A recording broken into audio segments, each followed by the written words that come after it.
Chapter 31.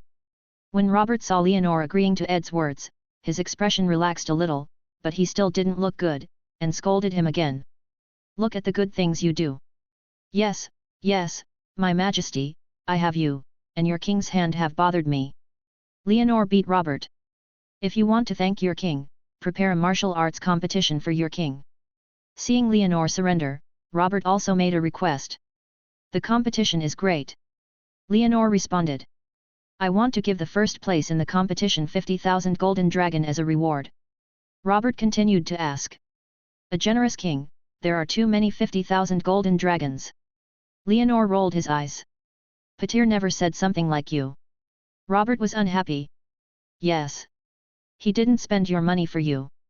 Have you ever thought about whether you are carrying the debt of 8 million golden dragons now? Those creditors will come to you for any time." Leonore explained to Robert that he explained to Robert. Pros and cons. This time Robert did not speak, but instead a mean voice came from beside him, holding the Queen of Joffrey Cersei. She sneered and attracted everyone's gaze, and then spoke slowly. "Mr. Peter never lets debt disturb his king. His queen, it is better for the Lannister family to forgive their debts from King's Landing and to fund the martial arts competition of His Majesty the King. How about it? After all, the Lannister family brings gold." Leonore also sneered at the same slightest harsh retort. "The Lannister family is also one of the creditors of King's Landing." "Why?" Cersei's face turned gloomy. "Aren't you our queen? Not your wife of His Majesty the King? If you can't make these masters, why bother saying such unpleasant words? You seem to have no education and you want to teach our future crown prince." Leonore turned his eyes toward him. Joffrey, who was held in Cersei, smiled slightly at him, which made Joffrey pull his hand out of his mother's hand calmly. "What do you mean?" Cersei was so angry that her body trembled, and she didn't feel her son's movements. "Enough." Seeing Leonore quarreling with Cersei in public, Robert felt his scalp explode and shouted in time. "Sorry, my majesty."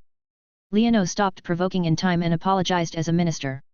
"You must handle financial matters in time. I will talk to you another day." Robert glared at Cersei fiercely, threw a sentence to Leonore, and then held the long sword at his waist and left. Ed also followed in time. Leonore waited for Robert to leave, giving Cersei a provocative look, and then turned around and left with a scepter, regardless of her reaction. As for the situation where Renly and others looked at the scene, they stopped in place. "Don't know where to go." The celebration ceremony that was supposed to be lively was dissatisfied by a quarrel, but this effectively stopped Robert's idea of holding a competition. Leonore left everything aside and returned to Red Fort to continue his financial affairs. Littlefinger used to have two financial measures for King Landing. They were crazy about the happy service industry and used women's bodies to make money. The other was to borrow money for Robert and to borrow money from the families of Lannister, Iron Gold Couplet and Tyriel. While borrowing money frantically to maintain his expenses, he also earned a lot of money and occupied a large number of production materials such as salt farms, mines, mills, etc. Now that the finances have been transferred, he naturally cannot do it like Xiao Yi. He has made a plan for the country's taxation and is ready to replan the financial resources. The main source of wealth in Junlin City is taxation, which is also the head tax and commercial tax for residents in Junlin City, and the other is the tax collected from the princes of the Seven Kingdoms of Westeros in a high position. Leonore decided to recollect taxes beyond these two taxes, and his targets were salt and iron. The Targaryen dynasty had only commercial taxes on the salt and iron industries, and did not have special control measures, which made many people not aware of the profits of salt and iron, and also gave him a lot of room for operation. When he was young, Leonore had already seen the profits of iron, and even reviewed the theory of salt and iron in his memory in the Han dynasty. He wanted to take advantage of these two benefits very early, but unfortunately he had no suitable iron ore and salt ore as capital. It is easy to imitate the gameplay without capital, so he does not do anything randomly. This time, Leonore collected a lot of salt farms from Petir's property, and it occupied most of the salt sources around Junlin City, which can be regarded as the largest salt capital. The salt tax that Leonore intends to collect starts here. He first sent people to major salt farms and spent a lot of money to restore the production of those salt farms. Then he asked Lanley to issue a law to prohibit the sale of private salt and salt fish, and let the national salt farms. The salt becomes the only legal salt. With the iron fist of the specialist, tens of thousands of pounds of salt were sold out in just half a month. The net profit of the manpower and transportation costs was enough to be tens of thousands of golden dragons. At this sales speed, the national treasury can earn a salt tax of 20,000 golden dragons every month, and 240,000 golden dragons in a year, which is 2 to 3 times higher than the taxes paid by the past 7 kingdoms. With such profits, Leonor also let go of the competition that Robert had been longing for, and after he pushed the first price to 20,000 golden dragons, and extorted several iron ores from the kings, he agreed to let Robert a martial arts competition to welcome the Prime Minister was held. Just as Piskel used ravens to participate in the competition, Leonor began to use his own iron ore to plan the iron tax. Compared with the salt tax classified into the state's vault, Leonor intends to directly classify the iron tax as himself, because it concerns the development of forging technology and the quality of military armor, and cannot be allowed to handle it by others. In order to facilitate one's own business, it is not appropriate to be a single-minded franchise. Therefore, he plans to go hand in hand with private business to control iron prices and collect taxes, and use private business to promote technological development. That's right, that's it. Leonor wrote the last word with a quill pen, nodded with satisfaction, and turned his head, and saw Dorrit standing beside him, looking at him. What's wrong? Leonor asked his guard captain, as he seemed to have something to say. Sir, the registration for the martial arts competition will be over until tomorrow. Dorrit said. So what's wrong? Leonor lacks interest in fighting and killing. For the army, courage is not the most important thing. What the army needs is cooperation, military expenditure, and technology. We have a lot of brothers who want to participate. Dorrit was careful. Yes. Sign up for the competition in your personal name. Those who can get the first place will be rewarded with 50 households, those who are the second place will be rewarded with 50 households, those who are the second place will be rewarded with 50 households, those who are the third place will be rewarded with 50 households. Leonor smiled. He agreed and gave a reward. He ruled centralized power, so he did not enfief. However, in order to win over his subordinates, he adopted a system of food seal and distributed fiefs to his subordinates. According to the cap tax, the fief is calculated according to the counting tax of the family of 3, each with 2 silver deer. 1 household is 6 silver deer. 50 households have fiefs equivalent to 300 silver deer. Knights with 50 households can get from him every year. I will receive 300 silver deer here, and I will take it for a lifetime until I die of old age, but it is not allowed to be licensed and cannot be hereditary. The harvest of the territory depends on the knights themselves, and the fief is available when distributed and will never fluctuate. Therefore, everyone is very happy to accept this system. The soldiers in the Midsummer Hall also default to having fiefs as a symbol of becoming a knight. Yes, my lord. Dorrit was very happy to see Leonor agreeing and gave a reward.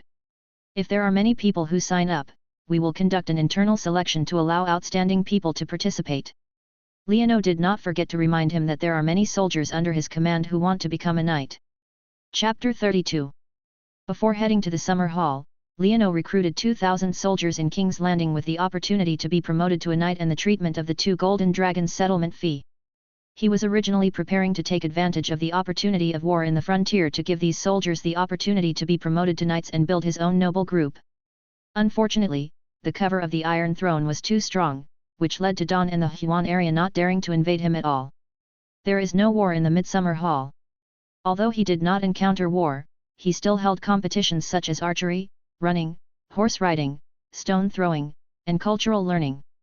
He commended several of the first contests, promoted them to knights, and rewarded 30 to 10 households with food. There are different quotations.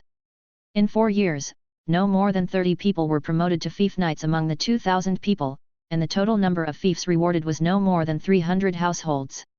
However, even so, it was enough for the remaining 2,000 people to follow them wholeheartedly. After all, he has food and drink with him, and he can really become a knight. Although there are not many opportunities, he really has it. The soldiers of the number 2,000 are waiting for promotion and wealth. If they hear that they can get the first place in the martial arts competition to welcome the Prime Minister, they can't squeeze out the registration points for the competition. Leonor let his men go to the competition and predicted the situation in advance. After asking Dorrit to make preparations, he sent him off, and asked the guards to call his breast brother Vincent. How about what you asked you to do? Leonore secretly told Vincent before coming to King's Landing, asking him to gather people in King's Landing, to inquire about information from all aspects, and to build his own intelligence system. Vincent is the illegitimate son of Leonore's nurse, Mrs. Mikla. Now that he grows up, he has black hair and grey eyes. He doesn't look outstanding, but his temperament is calm. He responds respectfully after hearing this. Sir, we have recruited some people and now we have heard some news. For example, our Prime Minister, we have been in the city in the past few days to inquire about old John's life. Where has he tracked down? Leonore raised his eyebrows slightly, and it seemed that Ed Stark was also suspicious of the death of Duke John, his adoptive father and brother-in-law. As a native of the north, he has no acquaintance in King's Landing City, so he can't find out the situation. Vincent's tone was filled with regret. Then can you find it? Leonore smiled. He heard the pride in the tone of the breast brother, and it was obvious that he had some clues. I bribed a scribe under Pazier and found out that the old Prime Minister had been reading a book during his lifetime, and Pazier had been looking at books about poison for a while. It seems that our Master Pickle also knows some situations. He was the Grand Secretary of King's Landing during the reign of Aerys II. The Lannister army was able to enter King's Landing before my brother, so I want to come and go with him. It's inseparable from relationships. The Baratheon family launched a rebellion, and Robert led the army to win 3 times a day in the frontier. He was beaten by Landeo Tally and Senshutten so that he could not find the north. He fled north to Mingzhong town and got Stark. Reinforcements with the Aelin family finally hammered Rhaega Targaryen to death on the banks of the Trident River before turning defeat into victory. Before the anti-king army entered King's Landing City, the Lannister army in Kian City in the west took the lead in breaking into King's Landing City. The Mad King Aerys II was also killed by James Lannister, who was then the royal guard, but the western border was under pressure. The army did not successfully occupy King's Landing City, but just grabbed a vote here and ran away. Yes, I just don't know why His Majesty the King still tolerate this cunning guy staying by his side. Vincent expressed his confusion. This is not very normal. My brother would not care about these issues. In order not to waste his energy, he continued the general personnel and policies of Aerys II. Leonore spread his hands directly. Why did Robert spread his hands? He is so generous, but he doesn't want to waste his time. This is not cautious. Vincent shook his head and rejected this approach. You have too high demands on him. Leonore complained about Robert's character without any guilt. Sir, what do you want to do next? Do you need me to find the cause of old John's death? Vincent did not answer Leonore's words, but asked his request respectfully. Don't be so old-fashioned, Vincent. Leonore couldn't help but tease him when he saw Vincent's old-fashioned look. Then let me tease the king like that? I can't do it. Vincent's mouth twitched. That's really hard for you. I have 3 things to do next. Leonore's expression became serious, and he said 3 things in Vincent's serious expression. The first thing is that you need to investigate the situation of the capital garrison, especially the information of the commander of the capital garrison. The second thing is that you supervise the daily life of Queen Cersei Lannister, and it is best to find out who are her lovers. 3 things, find opportunities, control Cersei's mistresses, and get evidence of her having sex with her lover. Yes, I've already recorded it. Vincent said after hearing 3 things, he focused his attention. Then you leave first. Remember, be careful and don't take any risks. Yes, my sir. After a few words, Vincent left, and Leonore sat alone in the hall, preparing to handle financial affairs documents. A guard came to report that Renly was here. What's wrong with this? Leonore packed the documents and clapped his hands to the living room. Lan Li walked towards him alone in a gorgeous robe, with a gloomy feeling on his face. What's wrong? Leonore looked at his younger brother, feeling something was wrong. Brother! Lan Li shouted, walking steadily towards the black-haired and blue-eyed man. Lan Li never called herself like this. Leonore looked at the Lan Li coming, his expression changed slightly, and his instinct retreated backward. Seeing his actions like this, the expression of Lan Li coming from the opposite side also changed, and his body rushed forward. And at the same time, there is an extra dagger in his hand. Come on! Come on! Leonore subconsciously screamed in his throat when he turned around and ran towards the inner room, and at the same time he had thoughts to sense his scepter. In the room, the red scepter placed on the table was pulled by Leonore's invisible thoughts and automatically floated up and flew out of the house. Lanley saw Leonor turn around and run away without saying anything, and his body was bullied like a ghost, and his short sword in his hand pierced directly into his back. A pain in his heart, and the aura of death caused Leonor's pupils to shake violently, but fortunately the scepter flying out of the house also fell into his hands in time. After receiving the red scepter, Leonor, under the pressure of death, turned around and slapped the tip of the ruby on the killer's face that was almost exactly the same as Lanley, slapping his skin off. His body twirled and fell to the ground. After panting and patting the killer, he did not feel any relief, but instead tightened his nerves even more. He quickly stepped forward, waved his arms without thinking, and bang bang a few times. The short scepter was treated as a mace, lifted it as they rose and fell, the killer on the ground was blossoming directly. It was not until the red and white flowed all over the ground that the guards guarding around arrived late. Chapter 33. After hearing the news, Dorrit and Vincent, who had just left, rushed back. As soon as they entered the hall, they saw many guards standing at a loss. In the middle of the hall, Leonor was standing there with a breath, holding a red scepter dripping blood in his hand. An assassin's body was lying at his feet. The red and white turbid liquid flowed on the floor, next to the assassin's corpse with a flowering head, the human skin face that was violently beaten down, and the bridge of the facial features and nose slowly disappeared, and in the end only a half-soft human skin mask was left. Sir! Dorrit and Vincent were shocked, and they all walked around the assassin's body and came to Leonor. Leonor has the Tao Sutra, which is not mainly about practicing martial arts. Now he is suddenly attacked, and he is inevitably a little shocked. When he uses his scepter to fuck the assassin, he can't help but feel a little disappointed. Now he is breathing. He came to breathe evenly, ignoring Dorrit and Vincent, but walked to the assassin and picked up the soft human skin mask. The facial features on the soft human skin mask have all disappeared, just like the faceless male face of Chihiro, with an extremely soft touch. Leonor pinched the mask, then pulled the assassin with the end of the scepter, looked at his face, and saw that the face had been broken by himself with the scepter, but from the remaining forehead, chin, completely different from Renly's face. Faceless. Leonor picked up the mask in his hand and made a judgment in his heart.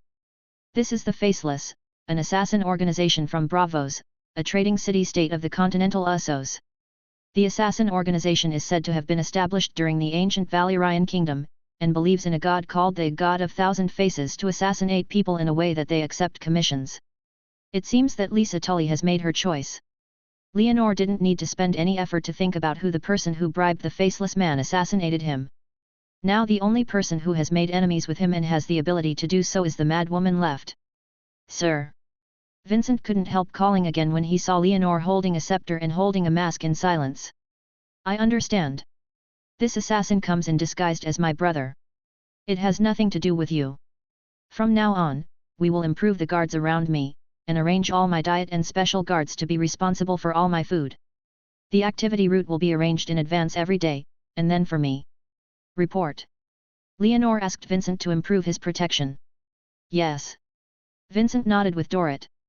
In addition, find me another sword. Leonor touched his clothes. There was a black gold vest he made himself in his clothes, and it was because of this thing that he could bear it. The faceless person was safe and sound in one blow, but he could not guarantee that the faceless person could still use this thing to block the next assassination. He must improve his melee ability. He originally wanted to find a swordsman to improve his melee ability. He had swung his sword with Bali Stan before, but the military formation sword technique used by the knight was not suitable for him. He paused slightly, remembering the sword skills that Arya practiced in the TV series, which was very suitable for him. I remember there was a sword technique in Essos called Dance of Water. Find me an expert in this field. Leonor changed his words and asked.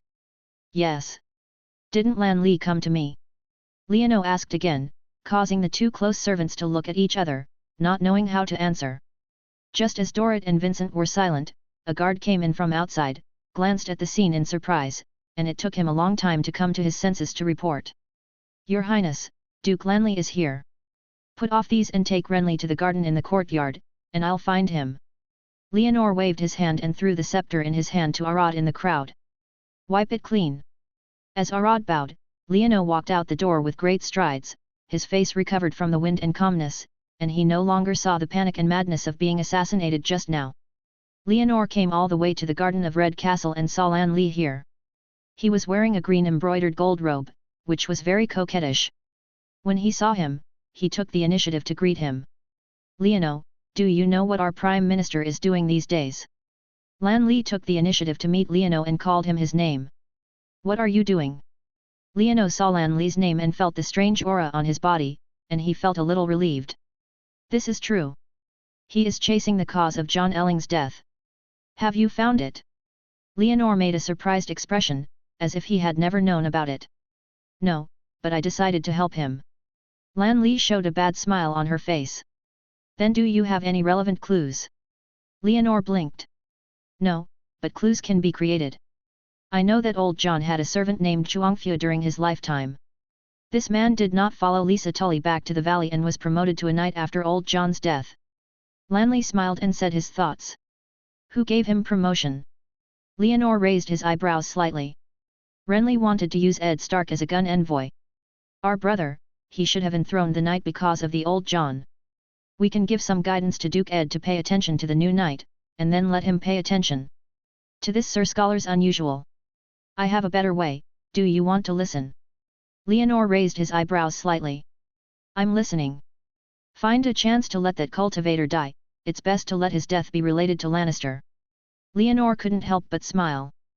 Cultivator has no problem, but this way of dying it can make people feel that he has a problem, and it can make Stark suspect Lannister, one deepen the contradiction between the two. Leono, you are more sinister than me. Lan Li complained, but a smile appeared on her face. No, this is called fun. Our Duke Ed is too boring in King's Landing. Let his life be richer. This is also effective for our goals. Lan Li's expression became serious. Okay, don't say some words directly, it's boring to say them. Leonor glanced around and saw that there were still other people in the garden of Red Castle, and those words were not suitable for saying them here. Now, Leonor and Renly have reached a basic agreement, which is to overthrow the Lannister family by Cookie's cuckold Robert. Lanley's goal is to help the Tyrell family, replacing Cersei Lannister with Margaery Tyrell to gain greater power, and even before the new crown prince appeared, he was not meaningless to the Iron Throne. Leono knew Renly's idea very well and didn't care much about it. His goal is not conflicting with this brother at present, so he can still cooperate. As for the future, let's talk about it later. Chapter 34. Preparations for the Prime Minister's battle for Dahan are underway. Leono was assassinated, which improved his guard's strength and strengthened the guard's specifications. Even the food were specially designed to be tested to avoid being treated. People poisoned. Assassination is different from war. War has rules to follow, while assassination does not have any at all, and only depends on the killer's personal will. Leonor is a life-loving person. After watching the Game of Thrones TV series, his biggest impression was that in addition to playing Game of Thrones, he had to be as decisive as Cersei, and he had to be as obedient as Jon Snow. Ed Stark, who regards honor as his life, was cut by Joffrey, and Jon Snow was a night watchman on the Great Wall. When Robert Stark, who was invincible in all battles, died in the bloody wedding, Jon Snow was a night watchman on the Great Wall. When Emperor Xiao, who loves people as much as his son, died at the Purple Wedding, Jon Snow was still working as a night watchman on the Great Wall. Finally, when the dragon mom Daenerys Targaryen returned and almost unified the entire Westeros, he was stabbed to death by the resurrected Jon Snow. What does all this mean? The winner of the game is not the one who performs the most eye-catching, but the one who lives to the end. In order to improve his survivability, Leono specially invited a water dance master to help him prepare to improve his closeness. However, the new swordsman did not arrive, but a message came first. He was sent to Mrs. Caitlin from Eagle Nest City in the East Valley has arrived in King's Landing City. Because Leonor forcibly killed Petyr Barisk, his mistress Lisa Tully went crazy, and Ed Stark, the Duke of Winterfell, as the king's hand, will intend to make a statement for the two families and, so he sent his wife, Lesha Tully's sister Caitlin Tully to Eagle Nest City as a lobbyist. Now that Mrs. Caitlin has come from the east to King's Landing, the beautiful and dignified lady with brown hair and blue eyes brings back bad news. My sister, she claims that she refuses to accept any compromise in any situation except to let you pay your life. Robert sat on the black throne surrounded by countless sharp swords and received a reply from Lisa Tully. His face was so angry that he could not do anything to Lisa Tully, so he could only look at Leonor. Once again incompetent and furious. Look at what you did. Leonor raised his eyebrows slightly and said nothing in the face of the king's angry accusations. In this case, it is unnecessary to say anything. Your Majesty, we should think of some countermeasures to solve this problem. Paiclid stepped forward slightly and used suggestions. Can I hand over my brother's life? Robert immediately glared at the old scholar, and his angrily voice shocked everyone present to speak. Petir's huge wealth is unknown. He is suspected of embezzling the country's wealth. I think he is guilty. There is no problem with Leono's handling. Renly stood up and supported Leono. Then what should I do? Take action against a widow with a child. Robert turned to Lanley to question. Leonor was his blood brother, and John Ellen was also his adoptive father. Being able to take the throne is entirely the other party's efforts to support him. Are you going to bully his widow now? My brother, Madame Lessa should have been the wife of Duke Ellen, why did she go crazy for Barish now? This is an infidelity to the old Duke. We should issue the orders of the king to the East Valley to demand the nobles see the situation clearly and hand her over. Lan Li talked directly, and he had a way to deal with this matter long ago. Lisa Tulai went crazy, but the nobles in the east were not crazy, and they dared not challenge the Iron Throne. No, you can't do this, it's unfair to Lisa. Caitlin, as Lisa's sister, felt very angry when she saw her sister being targeted like this, but this emotion was quickly soothed. Lan Li had already thought about the draft and spoke when Caitlin had angered. Don't worry, Mrs. Caitlin, we won't make things difficult for your sister. She can save her life, but she must be imprisoned. This imprisonment address can be Winterfell, but only if you can take care of her. Hearing Renly's words, Caitlin settled down and looked back at her tall husband Ed Stark. Seeing him nodding to him gently, she softened her momentum and nodded silently, as if she agreed to Renly's words. Do as my brother said, release the crow and tell all the nobles in the east that if they want to be safe and sound, they will hand over the crazy woman intact. Ned, find someone to look for her. If she goes crazy again, I swear, we must let the army traverse the eastern border. Robert said the following words to Ed Stark, and then he ignored the Tits brothers leaning over and was ready to leave directly. Wait, Robert, there is one more thing. Ed looked at the king who was about to leave and quickly called him. Little Robert, what should I do with John's son? The little Robert mentioned by Ed refers to the son of John Ellen and Lessa Tully, the future heir of the East Valley, a child who is less than 10 years old, because of the relationship between John and Robert OK, so he named the child in the name of the king. If the mother who lost her guardian was the one who would definitely not be able to govern the East. Send him to Dragonstone Island first and hand it over to Stannis. This is John's plan during his lifetime. Robert had to stop and patiently give a plan. He planned to follow the tradition of the nobles to give the bride. The adult little Robert finds an adoptive father, just as he and Ed were sent to Eagle Nest City to be raised by John Ellen when they were young. Your Majesty, Duke Lannister once said that he wanted to adopt Robert as his adopted son. Paisiel reminded Robert one. My brother, I think I am qualified to raise Robert. Lan Li also made a request.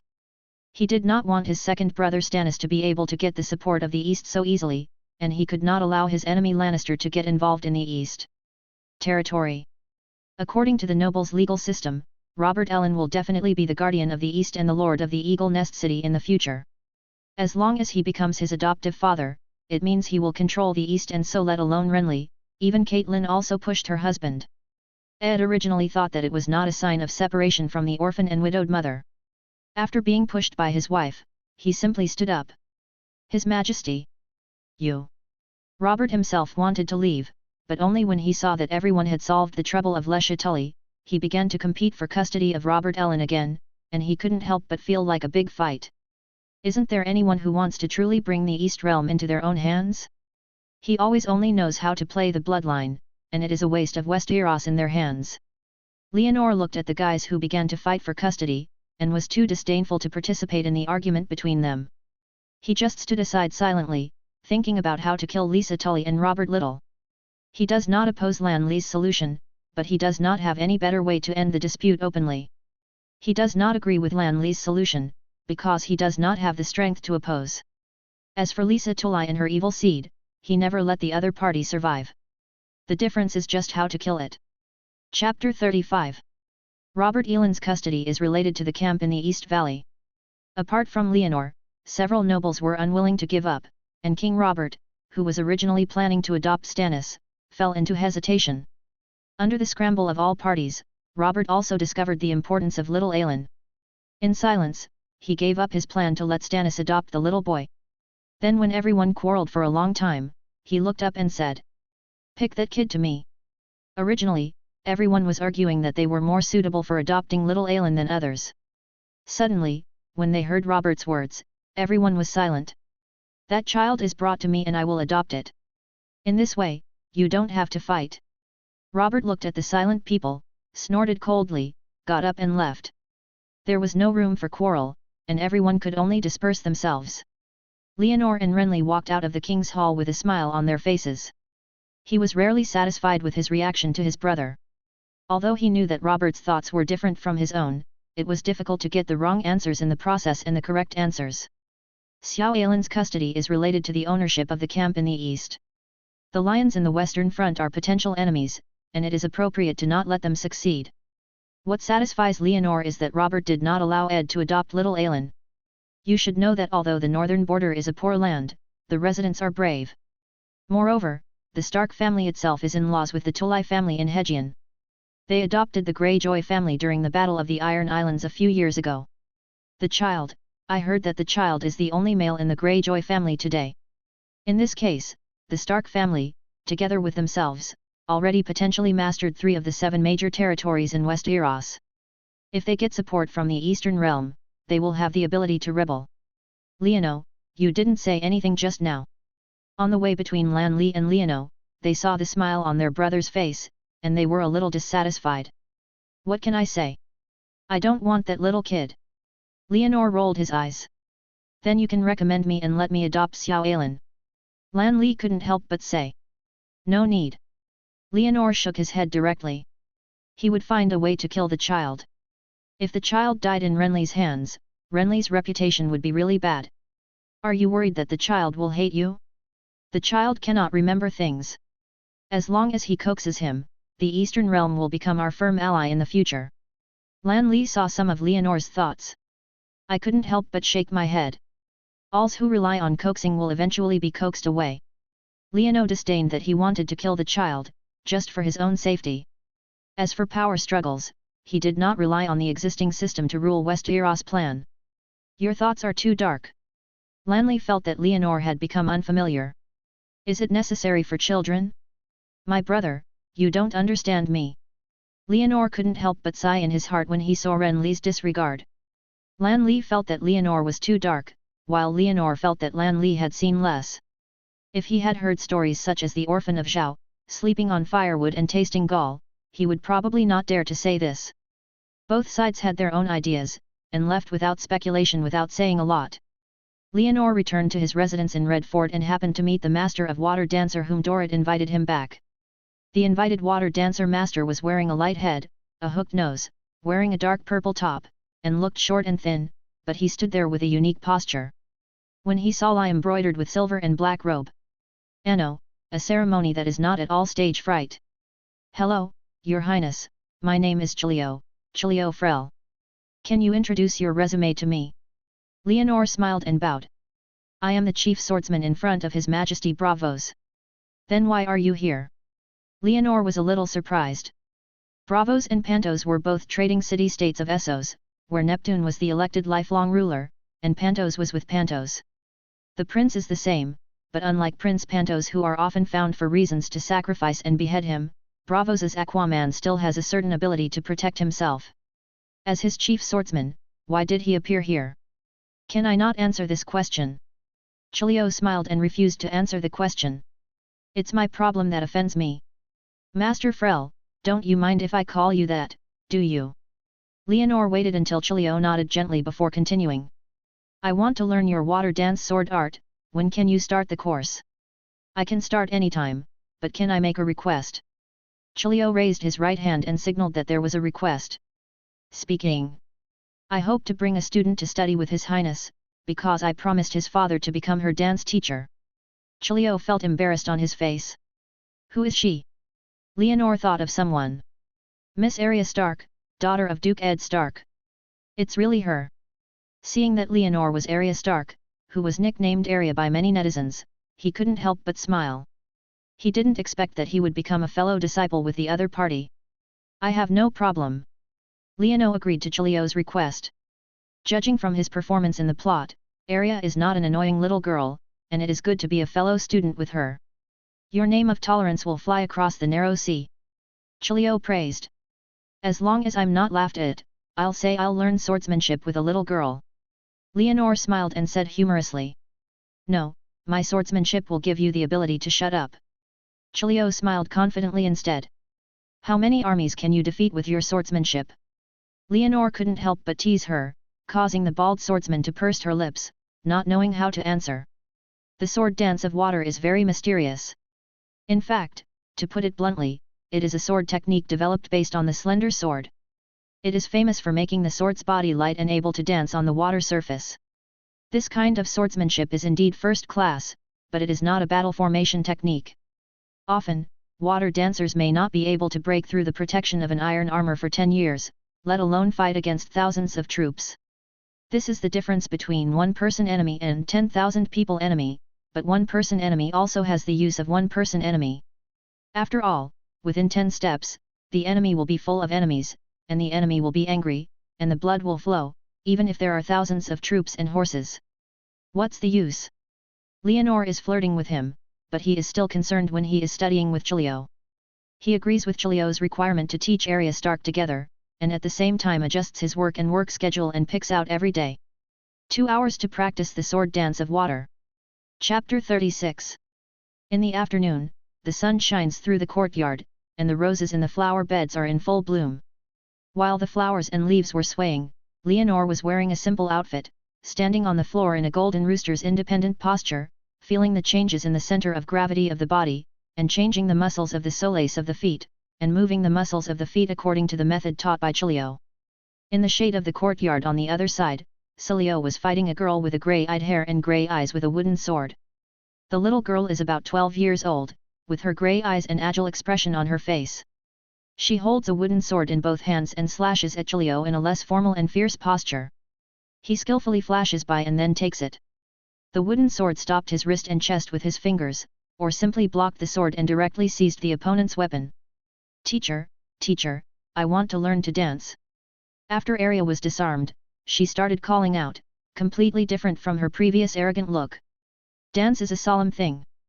Chilio successfully impressed the young girl of the Duke of Northland, and was very satisfied, and began to officially enter the teaching stage. Is it like him? Arya couldn't wait to imitate Leonor and pose as a golden rooster stands alone, but as soon as she stood firm, her body couldn't help but shake left and right, and could no longer maintain balance. No. Chilio looked and rolled his eyes. Then where do I need to start? Arya had to give up.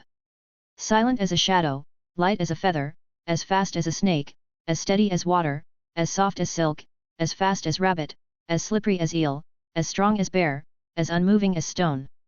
Chilio slowly recited a passage. Ah!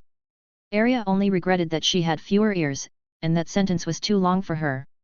Chilio was not impatient at all, and repeated the formula again to Arya and asked. Remember these sentences, then figure out what the words mean, and finally do. I'll be a dance expert, right? Arya almost jumped up excitedly. Yes, that's right. Chilio did not veto. Okay. Arya sat aside with great enthusiasm and began to keep muttering the words that Chilio taught. Leonor maintained the golden rooster's independent position, feeling the center of gravity of his body, mobilizing the muscle groups under his feet to balance his body, while watching the entire process of Chilio's teaching to Arya. As Bravo's chief swordsman, this Chilio is good at teaching. Not only is he extraordinary in his sword skills, but he can teach according to his aptitude even when he teaches swords. He chose to use formulas to hone his perseverance and spirit in his nature for a girl like Arya, and to suppress her natural activeness and despicability, while he adopted direct training skills for adults like Leonor.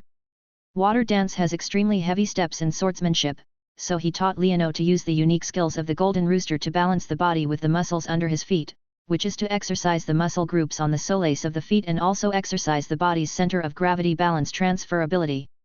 After practicing his body, he asked Leonor to find the smart Bravo's cat, and after letting it go, he asked him to catch the cat that is famous for its smartness, or stay in the empty courtyard, squatting on the occasional landing birds. Leonor's soul has already cultivated the fire of expelling objects and is slowly entering the stage of manifestation. His physical strength is not as strong as those knights who have experienced a long battle formation, but his eyes, mind, and physical strength are far beyond that, and now he has passed. After this exercise, the strength soared rapidly. It was easy to catch the clever Bravo's cat, squatted on the ground and easily attracted the birds to fall to their side, and caught them unexpectedly. After exercising his body so that he could move like a rabbit, Chiliot began to use a lead-filled wooden sword and taught Leonor how to use the sword technique of water dance. When the physical sensitivity is achieved, the remaining sword skills are nothing more than a combination of concepts and practice. Leonor is still making rapid progress and can fight against Chiliot in just a few days. On this day, Leonor and Chiliot practiced swordsmanship in the courtyard, which made Arya next to him look excited, but she was full of disappointment because she was too young and had an unstable mind. Chiliot didn't let her practice at all. Only let her practice independence and catching cats, and she has no way to catch the Black Bravo's cat named Beleriand. Leonor and Chiliot used a wooden sword filled with lead to bang for a while. When it was time to take a hand towel from the guards to wipe the sweat, they saw Arya look angry. I couldn't help but greet the Arya with a smile. Alia. Humph. Arya turned her head away, not wanting to pay attention to this black-haired and blue-eyed guy. He was obviously in class together, and teacher Cilio was too partial. Haha. Leonor didn't care when he saw the little girl get angry, so he turned his head and said to Chiliot. Mr. Frel, thank you for your teaching during this period. Your Highness, do you want to end your swordsmanship? Chiliot heard what Leonor said. I will continue your teaching. Leonor shook his head directly and waved his hand. A guard immediately brought a ring-handed sword with rolled leather. I noticed that you haven't carried your own sword. This is my gift to you, I hope you can accept it. Leonor signaled to Cilio to take over the sword. Arya next to her saw the sword sent by the guards and couldn't help but touch her waist. Her small belt also had a sling-handed sword shaped like a needle and was wrapped in a leather-shaped short sword with Leonor. The ring-handed sword given to Chiliot is similar in shape. The sword is called Sewing Needle, which is a gift given to her by Arya's illegitimate son, Jon Snow, but Chiliot does not allow her to use this short sword now. Not to mention Arya touching her sewing needle, missing her illegitimate brother who went to the Great Wall of the North to become a night watchman, Chiliot took Leonor's gift and first looked at the sword. The length was his own. With the right arm, I stretched my palm into the ring handle and pulled out the slender blade. The sword blade with ice cracks was pulled out.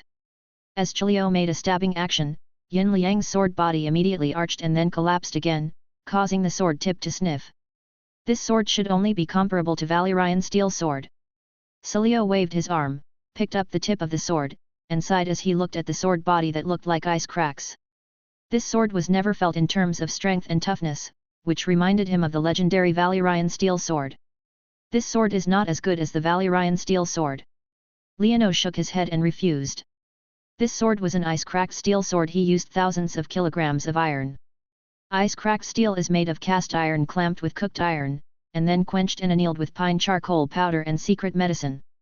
After repeated tempering, it is a top steel of the mortal grade, which can still exist with the magical Valyrian steel. In terms of gap, Valyrian steel is approximately comparable to Xiangang blood rebar. Your Highness, do you have the Valyrian steel sword? Is it the light sword or the dark sister? Cilio couldn't help but be surprised when he heard this. Why did he make a judgment like this? This is a comparison with the Valyrian steel sword in his hand. Is it right? Chapter 37. The Light Soul and Dark Sisters proposed by Chiliot are both famous swords made of Valyrian steel. Light Soul belongs to the Lannister family, and the Dark Sisters belongs to the Targaryen family. The unified characteristics of the matter are the whereabouts of unknown origin. Losing from the last master is also the object of the yearning for countless knights and good swordsmen. If I had Light Shah, Lord Tywin's army might have entered King's Landing City directly. Leonor and Chiliot teased. Lord Lannister is not such a person. He really hopes to find Guangxiao. He also thought about finding a substitute for Guangxiao, and even contacted many declining nobles for this, but I have never heard of him in this matter. He used his power to oppress others. Chiliot defended Tywin Lannister.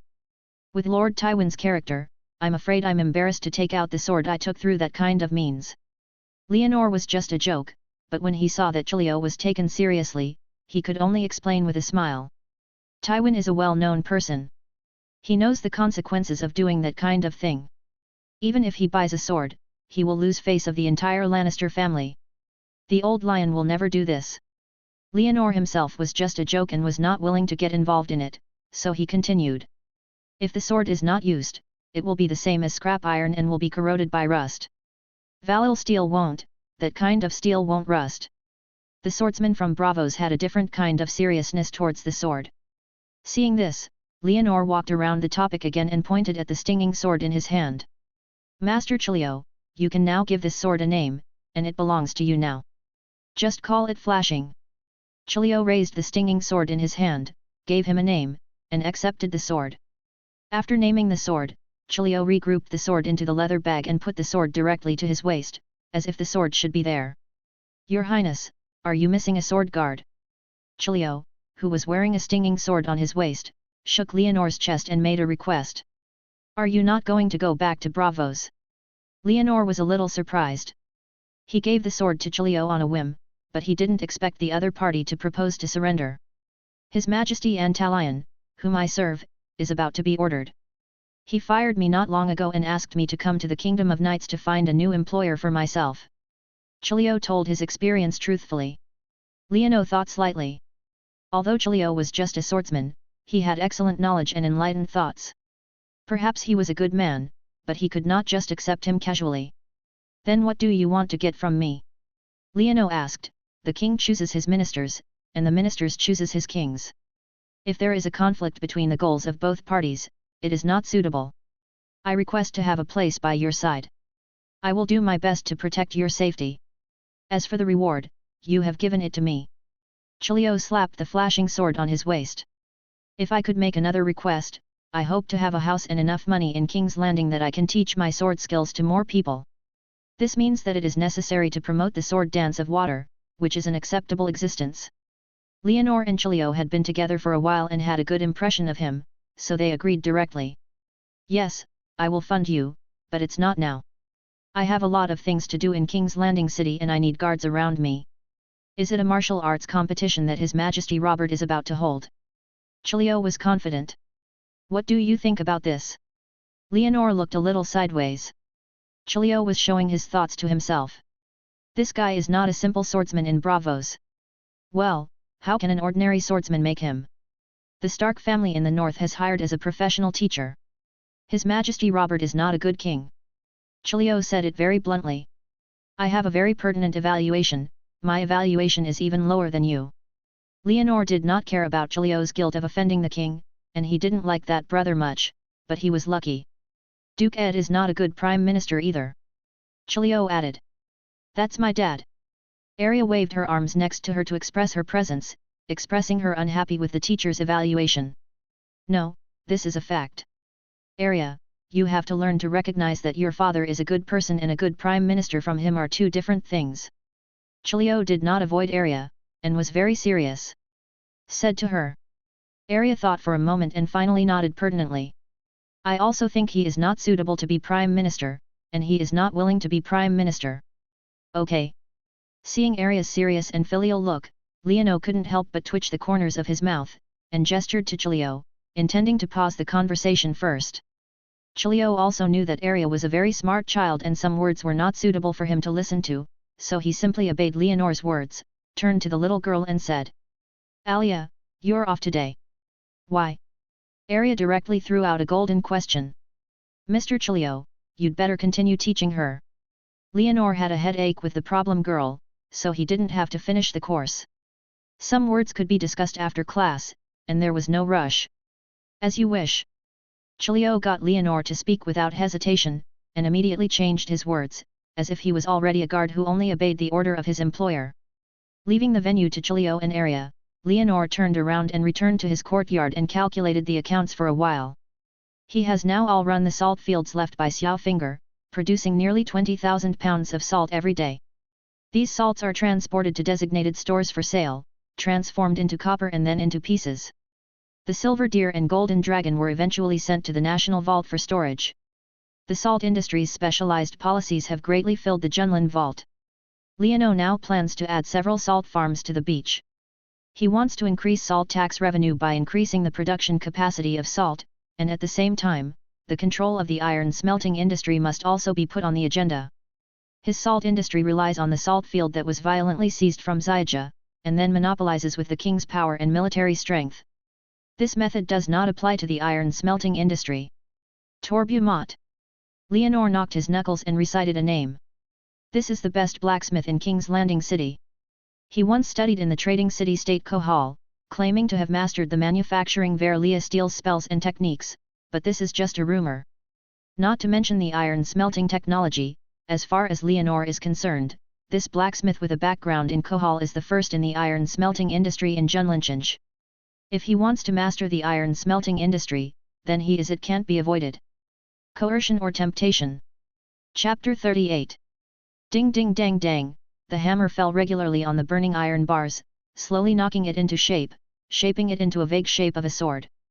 My Your Highness, I feel honored to have your arrival. Can you tell me what you need?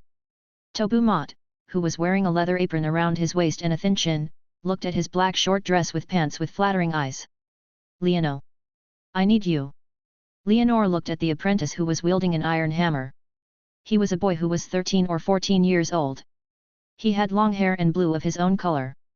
Although his eyes were not old, his muscles had just begun to show their size, and his face mold was vaguely similar to his own, which reminded him of a person.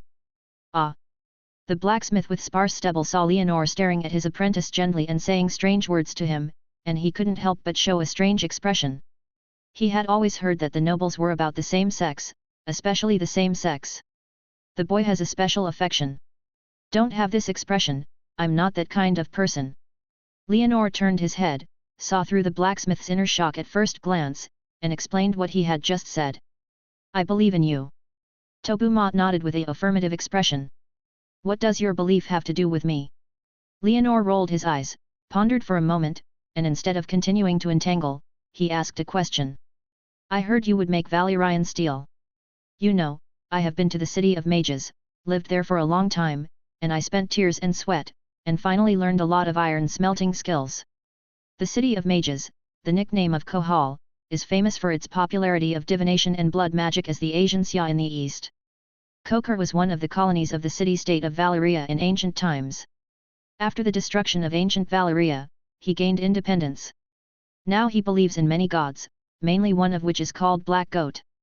Lord, who believes that the head-covered sacrifice of the Black Goat will use cows, horses, and even newborn babies to sacrifice to the gods. Tobumat prepared a big speech, ready to talk, but Leonor was not pleasant to hear the stories in the book. Answer my question positively. Leonor just wanted to know what the spell was in Tobumat's mouth. Your Highness, you should be a little patient. I paid a lot in coal, so I learned a lot there, including the spells and methods of making Valyrian steel. Tobumat also had some habits of the nobles. Understand, but I admit, I have not successfully tested the authenticity of those spells so far. Turn everyone out. Leonor gave the order, and Dorrit next to him waved his hand, and immediately guards rushed in. The influx of guards with swords in Eredivisie made Tobumat's expression a little uneasy.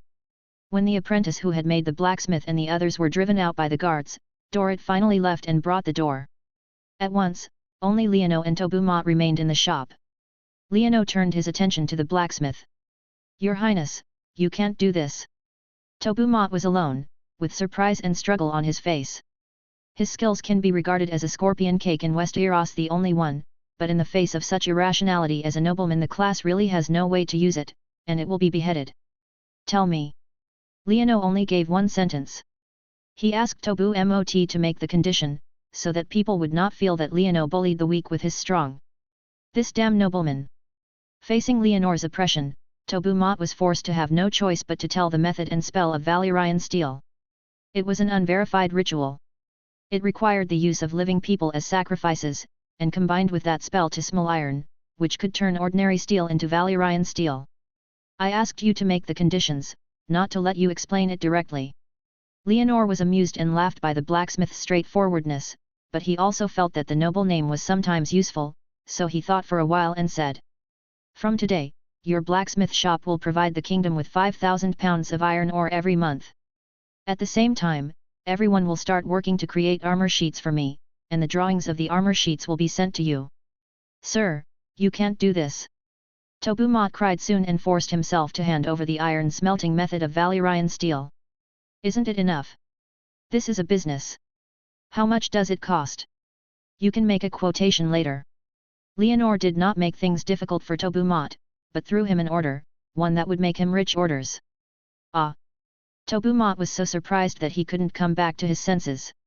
Do you think I will rely on your account? Leonor asked angrily. He was not that bad. No, no, no. Tobu Mott quickly rejected. There is a saying that I want to say in front, you must first make a suitable sample. If the thing you create is unqualified, then I will not let you make this order. Leonor asked Tobu Mott. No, I have been studying in Kohal for many years. Tobu Mott immediately rejected. He may not be as good as Leonor in status, but he does not believe that there are things in this world that he cannot create. Then let me see your skills. By the way, in order to make you concentrate on preparation, don't open your store. Leonor's words made Tobu Mott's face bitter again. Just as Leonor made a request to Tobu Mott and slowly took his blacksmith shop for himself, a noise suddenly came from outside the door. Tobu Mott couldn't help but turn around when he heard this. Looking out of the house. Your Highness, Duke Ed is here. Dorrit's voice came from outside the door. Let him in. Leonor ordered, lifted the ban outside, and said to the hesitant Tobu Mott.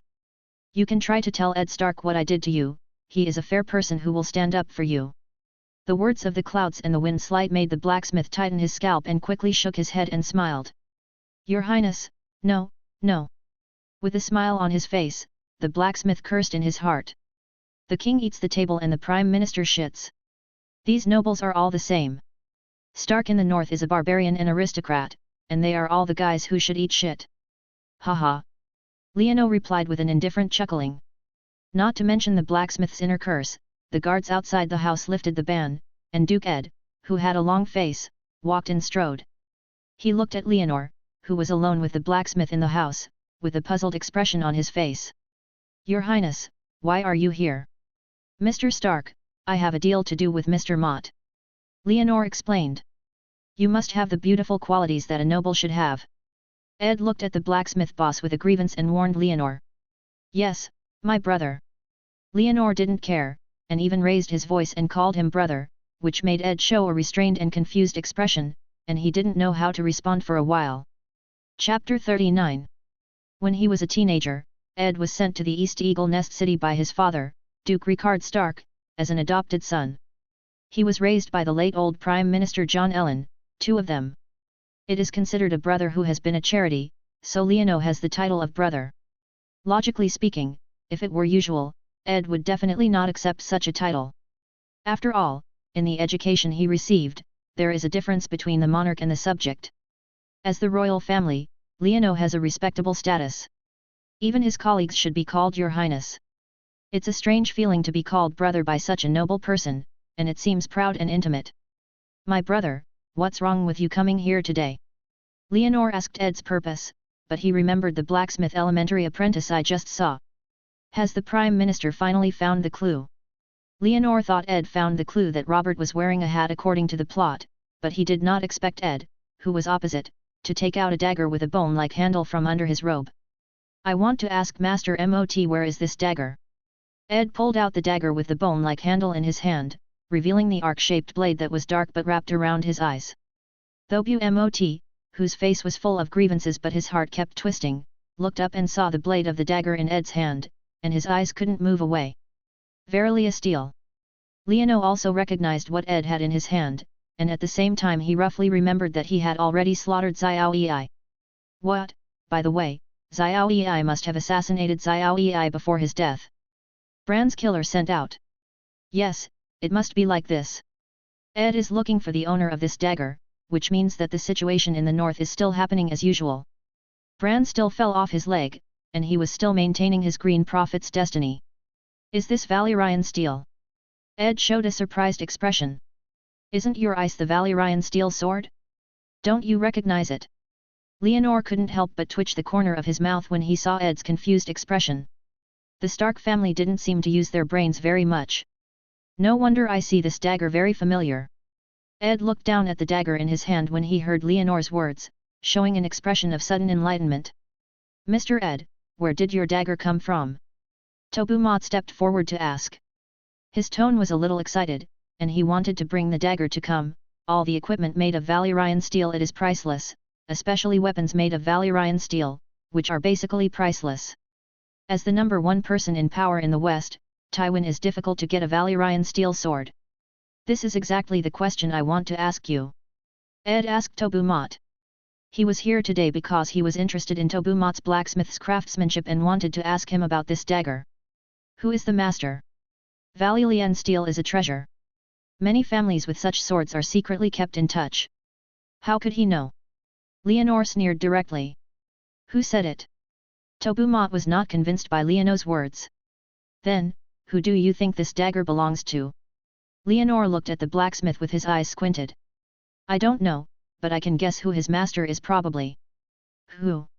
Leonor looked at him, and he felt a little expectant in his heart. Tob Mot said a name that was related to Lannister. Lannister must be a member of the Lannister family. Tobu Mot fulfilled Leonor's wish. Although he did not specify a specific object, he limited the scope to the Lannister family in the West. Very good.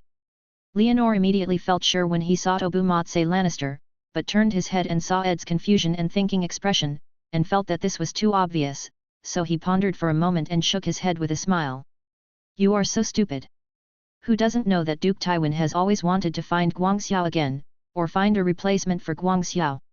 If they get such a Valyrian steel dagger, would they take it out directly? Yes. If Lannister really had this dagger, how could they take it out? The meaning of a sword lies in combat. If you don't fight, what's the meaning? Tobu Mot shook his head directly. That's a sword, this is a dagger. This dagger is used for assassination. Who would use a weapon that might reveal his identity in the assassination? Leonor corrected Tobu Mot's words, and Ed Stark could not help but raise his head and showed a sudden expression. No assassin would use a weapon that might reveal his identity, but if the assassin had planned to use obvious evidence to guide others not to doubt himself. This. Tobu Mot fell into a downtime. Forget it, I won't discuss it with you.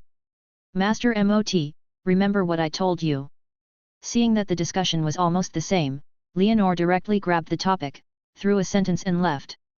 Leonor walked out of the blacksmith shop and wanted to go directly on the horse, but turned around and saw the black-haired and blue-eyed apprentice standing on the street and playing with the two children. He couldn't help but move and wanted to walk up and go. He said a few words, but he was afraid that those who were interested would see the situation, so he took back his steps and waved to someone to take the horse and rolled it onto the horse. Let's go. Go back to Red Fort.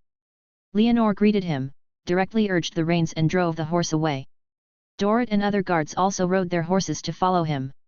The teams riding horses directly on the street attracted countless people to look at each other. At the edge of the stable, the black-haired and blue-eyed apprentice followed the crowd and watched the riding team. The children playing next to him could not help but smile. Gondly, do you want to be a knight, too? I'm just a blacksmith. Gendley withdrew his gaze and spoke honestly. You have such a strong strength, you must be able to do it, do you know? Anne's father on the street has become a knight. The child who lacked a tooth showed his longing gaze. How did it do it? Gendley showed an unexpected expression. Can ordinary people become knights? I heard that he defected to a great nobleman, followed the great nobleman to the south, and received a reward. He came back a few days ago, and he was carrying his sword and armor. I heard that he was going to participate in the king's martial arts competition. The child said, what you hear? What a great noble! Jandelli was slightly moved. If he could become a knight, it would be much better than being a blacksmith. I don't know.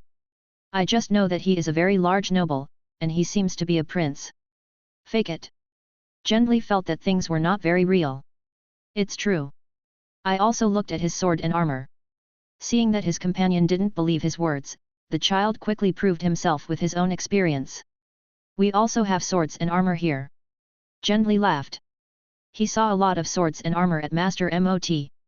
Chapter 40. The horses' hooves trampled on the ground one after another, and the majestic war horse moved forward. The warrior on the horse's back was wearing hard armor and clamped the huge wooden gun under his armpit. The tip of the gun pointed at the opponent's body, and followed the charge was getting closer and closer, and the body was slightly lowered.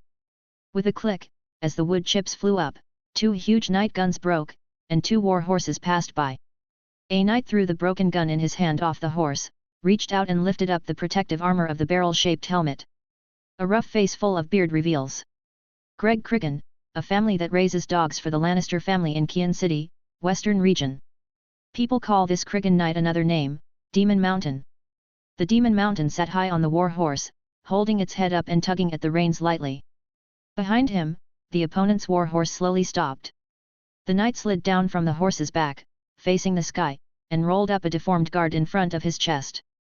The throat, the iron plate of the throat protection was penetrated by the broken tip of the knight's gun, and blood was coming out from the wound of the throat pierced by the wooden jab. In the stands, the crowd burst into a commotion and shouted, both surprised by the bloody scene and cheered for the fierce night gunfight. "It's very smooth." Leonor patted his thighs with his hand, and said to Renly beside him with a curl of his mouth, "It's just some luck." Lan Li covered her forehead with her hand and looked reserved but proud. The person who died at the Demon Mountain in the field was named Shuff, from the East Valley, and was the servant of John Ellen who had just been promoted to the knight. Leonor looked at the dead Skofu in the field and then looked at Ed, who was sitting next to his brother Robert.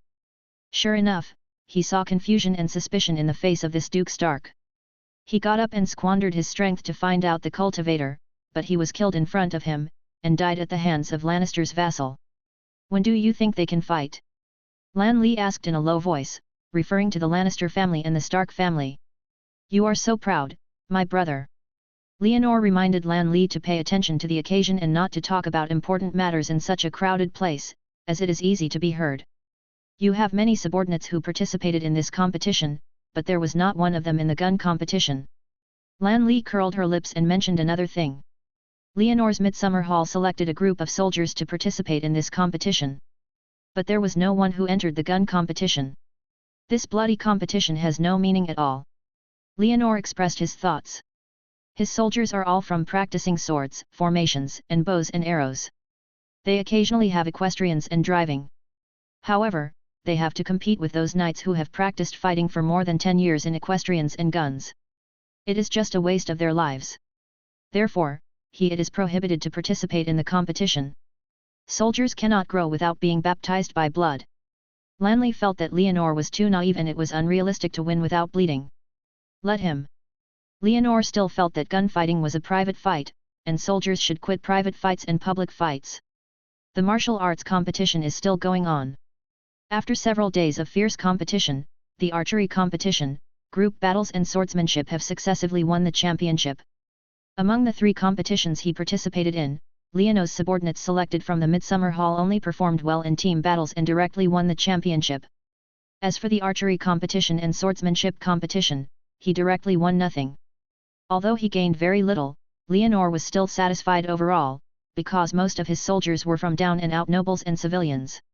Why did he compare how many years of hard training to the hard accumulation of others over the past 10 years or even several generations? Leonor was very satisfied with the current results. He fulfilled his promise to the players who won the team battle championship and the 3rd place in archery, and granted full amount to the corresponding fiefs, and promoted the positions of the people participating in the competition to encourage them to do so. Keep trying to spread the good experience of group combat. In addition to digesting his experience in his own internal organization, the most important gunfighting competition in the martial arts competition also decided on the final 4. The gunfighting competition is valued for its involvement in the competition's equestrian, gun technique, physical fitness, and mental qualities. People can say that group battles are not honorable, archers are not honored, and swordsmen rely on external objects, but they cannot say that there is something wrong with the charge knight wearing heavy armor and galloping horses. Therefore, the gunfighting competition is regarded as the most important final. The champion is also regarded as the champion of the competition and has the power to offer flowers to select the Queen of Love and Beauty. After fierce competition, Greg Crigan, the vassal of the Lannister family in the west, James Lannister, the regicide of the Royal Guard, and the 3rd son of the Darier family in the River Bay. Lorastariel and Sandor Clegane of the west became the semi-finals.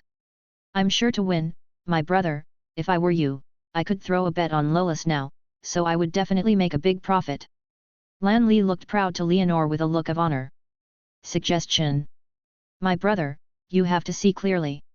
Leonor picked his eyelids. He saw that Lan Li was proud of his little lover.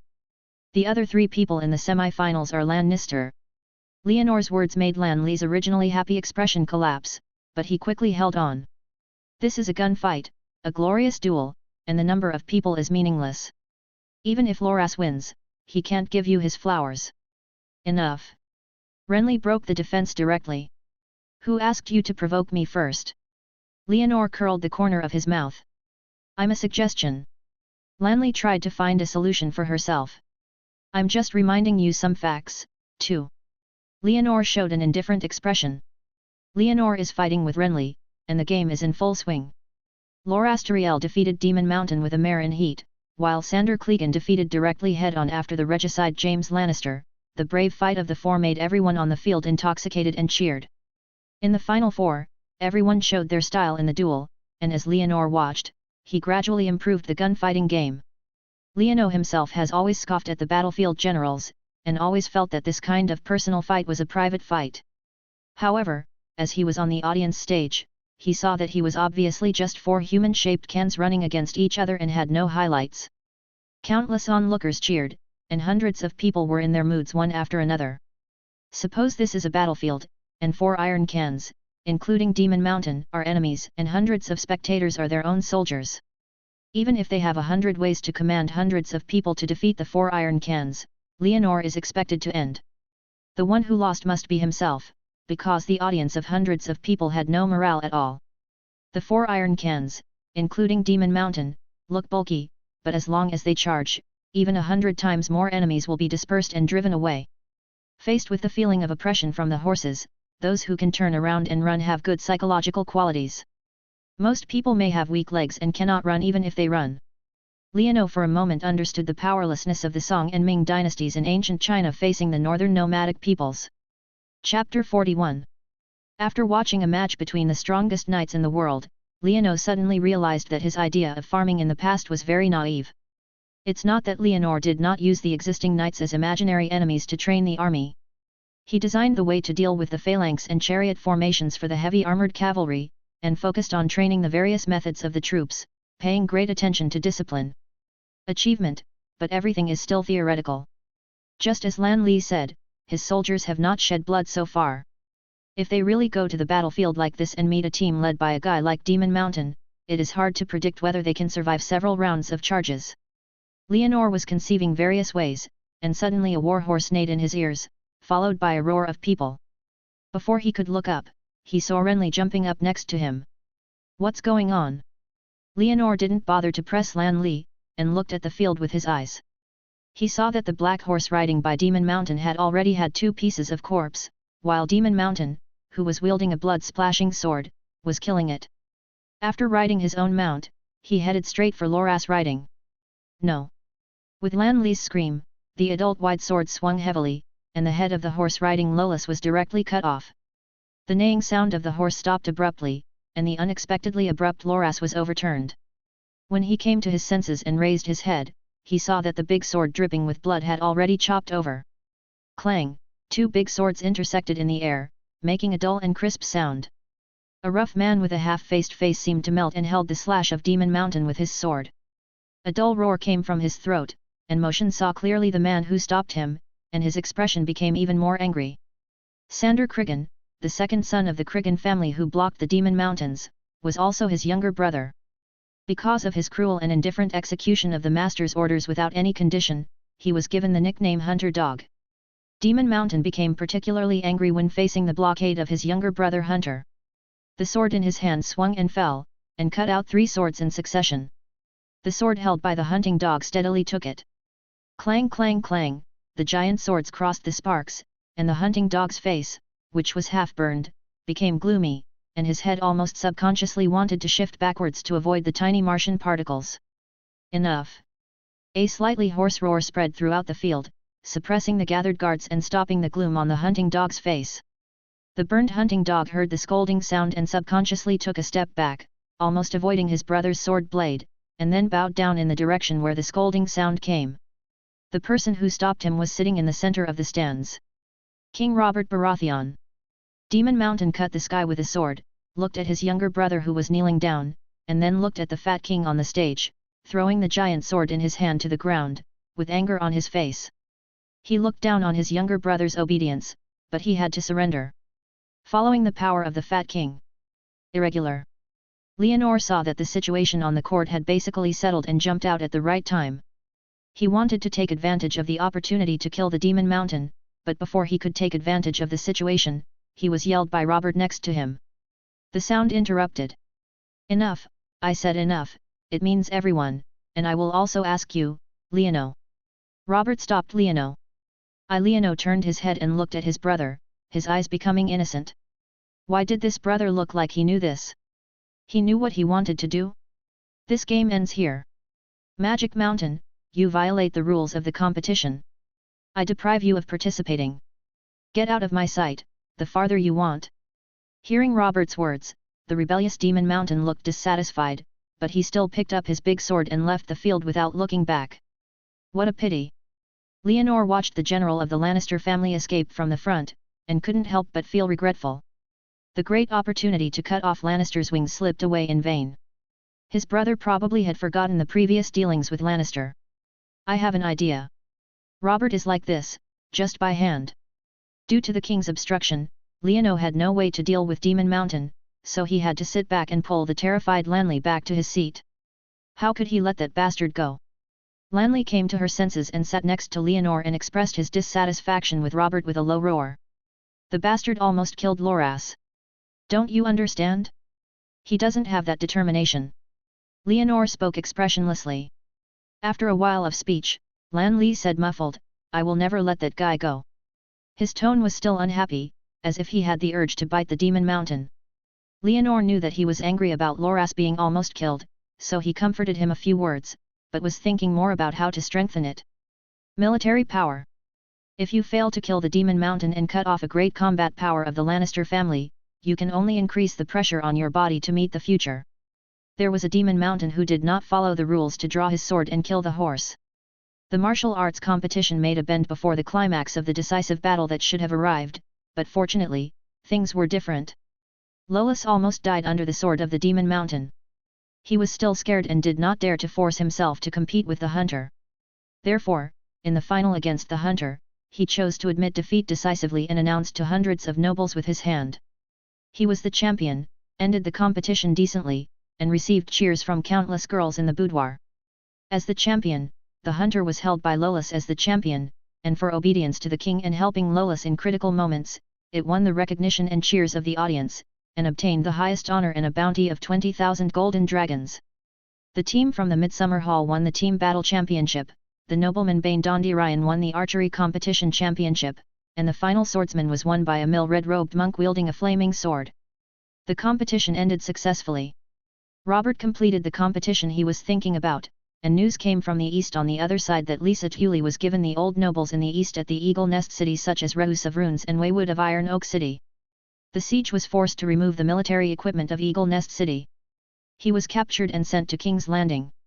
As for Robert Ellen, the young man who should have been sent to King's Landing, was left behind by nobles such as Rehus and Waywood, and claimed that this is the future heir of the valley and will be raised by their valley nobles.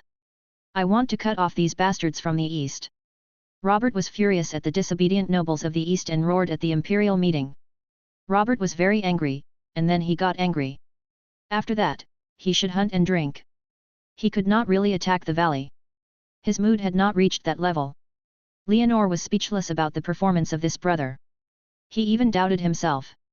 Robert took the king to this point and even put him in a lie. His ambitions were worn out. If you are just eating and waiting to die, what's the point of saving such a guy? I have to think of some ways to cheer him up again, and maybe it is time to let him know his situation. Chapter 42. In the early morning, when the sun shone into the king's hall of Red Fort, Cersei woke up from her sleep, pushed away her cousin Lansire's hand, got up from the bed naked, and let her confidant maid wear it for her. Put on a silk dress, then drink a glass of wine that has been warmed up in advance, and sit on the balcony and wait for the new day to come. Cersei was enjoying the wine produced in Qingting Island and was aimlessly looking at the sky and sea outside the window. Suddenly, a confidant maid came over to report. Mr. Queen, send Master Sir. Let him come here. Cersei pursed her already slender lips, placed the silver wine glass back on the table, and put a dignified posture that she thought was in line with the queen's identity. When the maid who left returned, she brought back the trembling Grand Secretary. "Good morning, sir." Phl dragged a series of necklaces between his neck and came to the table to salute. "Tell me." Cersei maintained Lannister's usual arrogance. "Mr. Queen, recently Duke Ed, His Highness Leonor and Duke Renly often go to Tobu Mott." Phl didn't care about Cersei's arrogance and directly told his news. "Tub Mott? Who?" Cersei looked a little confused. "A blacksmith, he is the best skilled blacksmith in King's Landing, and he is also the leader of the King's Landing Blacksmith Guild." Phl explained the origin of Tobu Mott to Cersei. Little character. Cersei's comments were full of contempt, but she had this qualification. After all, her husband was the only king in Westeros, and her father was one of the most powerful people in Westeros. The family is the richest and most powerful Lannister family. What matters is not the man Tobu Mott, but Duke Ed and the others went to him, and Duke Jon Elling also often went there during his lifetime. Seeing the Queen's mean words, Payshare couldn't help but remind him. "Don't men all like armored swords?" Cersei's face was indifferent, but he made some gestures. "What did those of them ask Tobu Mott for?" "I was also confused before today, but my servant told me that there was a child with black hair and blue eyes in that blacksmith shop." Phl lowered his voice. "A child with black hair and blue eyes?" Cersei's expression suddenly became serious. "With black hair and blue eyes?" There were not many people with this characteristic, and Baratheon was a typical example. Seeing Cersei's expression becoming serious, Phl was slightly brewing and was about to tell him something, but he didn't expect footsteps to come from his ears. He turned his head and saw that the disheveled Lancer came from the curtained room. He walked out and shouted, "Sister! Master Pycelle!" Lancel came out of the house and saw his sister sitting on the balcony as usual. There was an old, white-bearded man in the room. He couldn't help but look slightly panicked and subconsciously raised his hand to sort it out. "Your own clothes. Okay, Lancel, go back to the king. Don't complain to me next time." Cersei's expression kept telling Lancel to leave, and explained that he was here to complain to his sister. "Yes." Lancel looked slightly panicked, tidied up his clothes and walked out with his head down. He is a good young man. It would be great if he could have the courage of Lord James like a lion. Phl watched Lancer walk out with a smile. Lord Kevon's son was very beautiful, not only inheriting Lan Nister's unique blonde hair, and her lips and teeth are red and white, which is even more beautiful than the little girl. I think in addition to the Queen, Lord Renly should also like it very much. Continue. Have you seen the black-haired and blue-eyed child in the blacksmith shop? Cersei ignored Pycelle's praise and asked him to continue the topic just now. No, but I sent one of my servants to see it. He drew a portrait and brought it back. Pycelle took out a roll of parchment from his arms and unfolded it, revealing the sketch image inside. Cersei's breathing became heavy when he saw the boy's sketch on the parchment, his pupils dilated, and his face turned from carelessness to secret anger. It's not wrong, even if there is no connection, Cersei can recognize it at a glance. Even if the young man in the portrait does not have the characteristics of black hair and blue eyes, she can tell at a glance that this is the illegitimate son of her husband Robert. The two look exactly the same. The black-haired and blue-eyed apprentice Gendley in the blacksmith shop was like a mold carved with Robert when he was young. Robert was still a person who made Cersei expect and even love. Now, the Queen is here, all that was left was anger. I understand. I will tell my father about your help. Cersei forced his anger and sent Pycelle to leave. The old Grand Secretary owed behind him and left directly, leaving Cersei alone at the table and angry. Even though he was angry, Cersei cared more about Ed Stark, Leonor and others going to the blacksmith shop to find the child. Those people were definitely looking for the child, and they would not be able to look for the hair color. You can see the abnormalities between Joffrey, Tommen, and Myrcella. Suspicion of being a dark ghost, Cersei had already incest with her younger brother James Lannister and gave birth to her 3 children now. Faced with some slight movement, she felt a chill in her body, so she said to her close confidant maid. Take a word to James and ask him to come over. If he doesn't come, I'll go find him. James has been hiding from her since he came back from the north, which made Cersei very unhappy, otherwise she wouldn't have brought her cousin Lancer to bed, but now it's not the time to care about this.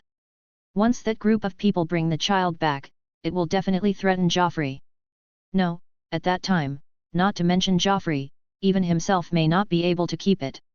You must first take action. When Circe thought of the consequences of the exposure of her incest, all the anger in her heart turned into fear. The more she thought about it, the more she became. She felt that it was not enough to call James, the lover and brother, back to her side, so she found a confidant maid. Go, find Pickle, and ask him to send my father a crow, send the sketch in his hand to my father, and tell him that Our Majesty the King wants to legalize one of his illegitimate sons.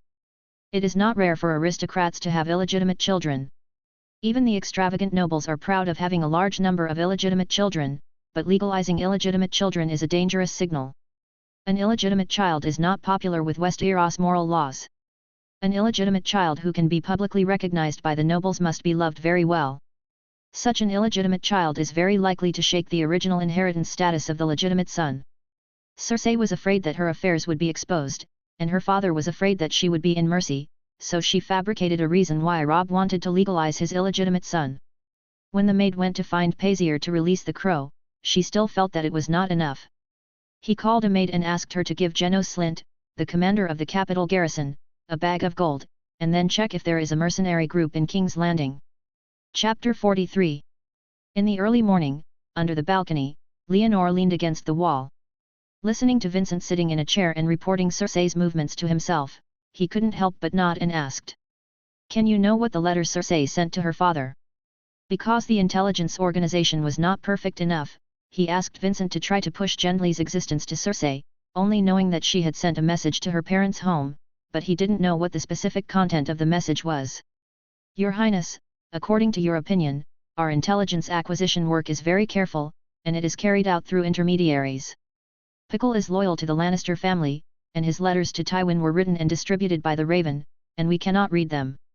Go to the contents inside. Vincent directly expressed his difficulties, and after a slight pause, he carefully said. The most important thing now is to deal with Genos. Circe is buying people for her mother's family. The Lannister family is still in the western border and has time to buffer. The most threatening thing at the moment is Geno Slint, who controls the capital garrison. Half of the golden robe under the control of that guy had inflated, and half of the woven had to pay him money. He was a guy who had both empty salary and had sex with soldiers. Even if he was not bribed by Circe, he would have to deal with it sooner or later. Your intelligence work is done well. Intelligence work should be based on secrets and achieve the goal with secret means, so that the goal is not aware of the information being leaked. This is the highest goal. Leonor he first praised Vincent's approach, and then said, as for the guy you mentioned to deal with Genos, I will make arrangements here. Your Highness has one more thing. Vincent wrote down Leonati's words one by one and mentioned another. I heard a news here, the injured young son of Duke Ed Stark, Bulletin. Lan Stark seemed to wake up. How many days will Lisa Tully go to King's Landing? Leonor thought about the situation and asked a question. He didn't expect that Bran would wake up at this critical moment. It will take about 3 more days. Vincent made an estimate. Lisa Tully is about to be taken to King's Landing City. Even if Catelyn is anxious, she will not be able to leave King's Landing City in the short term. If she does not return to the north, it means that she will arrest the little one in the original plot. The Devil's incident would not happen. In fact, that incident had already fluctuated when he killed Littlefinger. However, without this incident intensifying the conflict between the Wolf and Lion families, the TV plot could not be referenced again. Leonor was thinking about the overall situation. He had long thought of this situation and specially pushed Gendley's existence to Circe for this purpose, but he couldn't imagine that it would be used so soon. Think of a way to remind our Prime Minister, let him notice my brother's illegitimate son in the blacksmith shop. It would be better to make him feel kind and compassionate and protect that child. Can it be done immediately? Leonor asked the Breast brother. I can pass the news indirectly to the Prime Minister. As for whether he has that kind heart, I will. Vincent dared not promise. Then do your best. Leonor felt enough to see Vincent being able to do this. After receiving the order, Vincent stood up and left directly. After Leonor sent him away, he summoned Doradin and asked him how many soldiers and armored weapons he had in King's Landing, and whether he could be engaged in battle at any time. We are now about 1,500 people, 800 pairs of armor, 300 shields, 2,000 spears, 900 bows and crossbows and 90,000 arrows. Vincent gave the existing data. They were previously responsible for escorting food from the Midsummer Hall and Fengzi Castle, and some of them came to participate in the competition. Stop everything, restrain all soldiers, organize them according to 3 people, 1 team, 10 people, 1 squadron, and 5 squadrons, and be prepared to respond to the battle at any time. Leonor said to Dorrit, I made my own request. Even though I had a plot preparation as a high vision, Circe was completely uncontrollable. She sent a letter to Tywin of Kai Rock City. I don't know what the content on the letter was. It is said that it is a coup in the palace, and even a war may come. He must be fully prepared. Yes. When Dorrit heard Leonor's request, he couldn't help but feel a stern in his heart. He quickly responded, then quickly turned around and left. Call Master Chilio to me again. Leonor added again. He was not going to use Chilio as a guy who only worked, but now he doesn't care much about it. Hearing the request behind him, Dorrit hurriedly turned around and quickly left. After Leonor made various personnel arrangements, he closed his eyes and lay back on the rocking chair, visualizing a full moon shining through his body, suppressing the fluctuations of emotions with the moon gods in the star god temple in the heavens until footsteps approach. He opened his eyes and saw the guards leading Cilio, who was wearing a stinging sword, walked over. Master Chilio, you are going to start working now. Leonor said directly to Chilio. No problem. Cilio faced Leonor's words, his face with a hooked nose was a little confused, but he nodded and responded. Then he held the sword around his waist and went straight to Leonor's side. One stop, and began to act as his personal guard. Vincent's move was very fast, no, simply put, he didn't even do anything, but when he returned to the courtyard in the evening, he told Leonor that he had rescued him from the 2 assassins sent by Circe.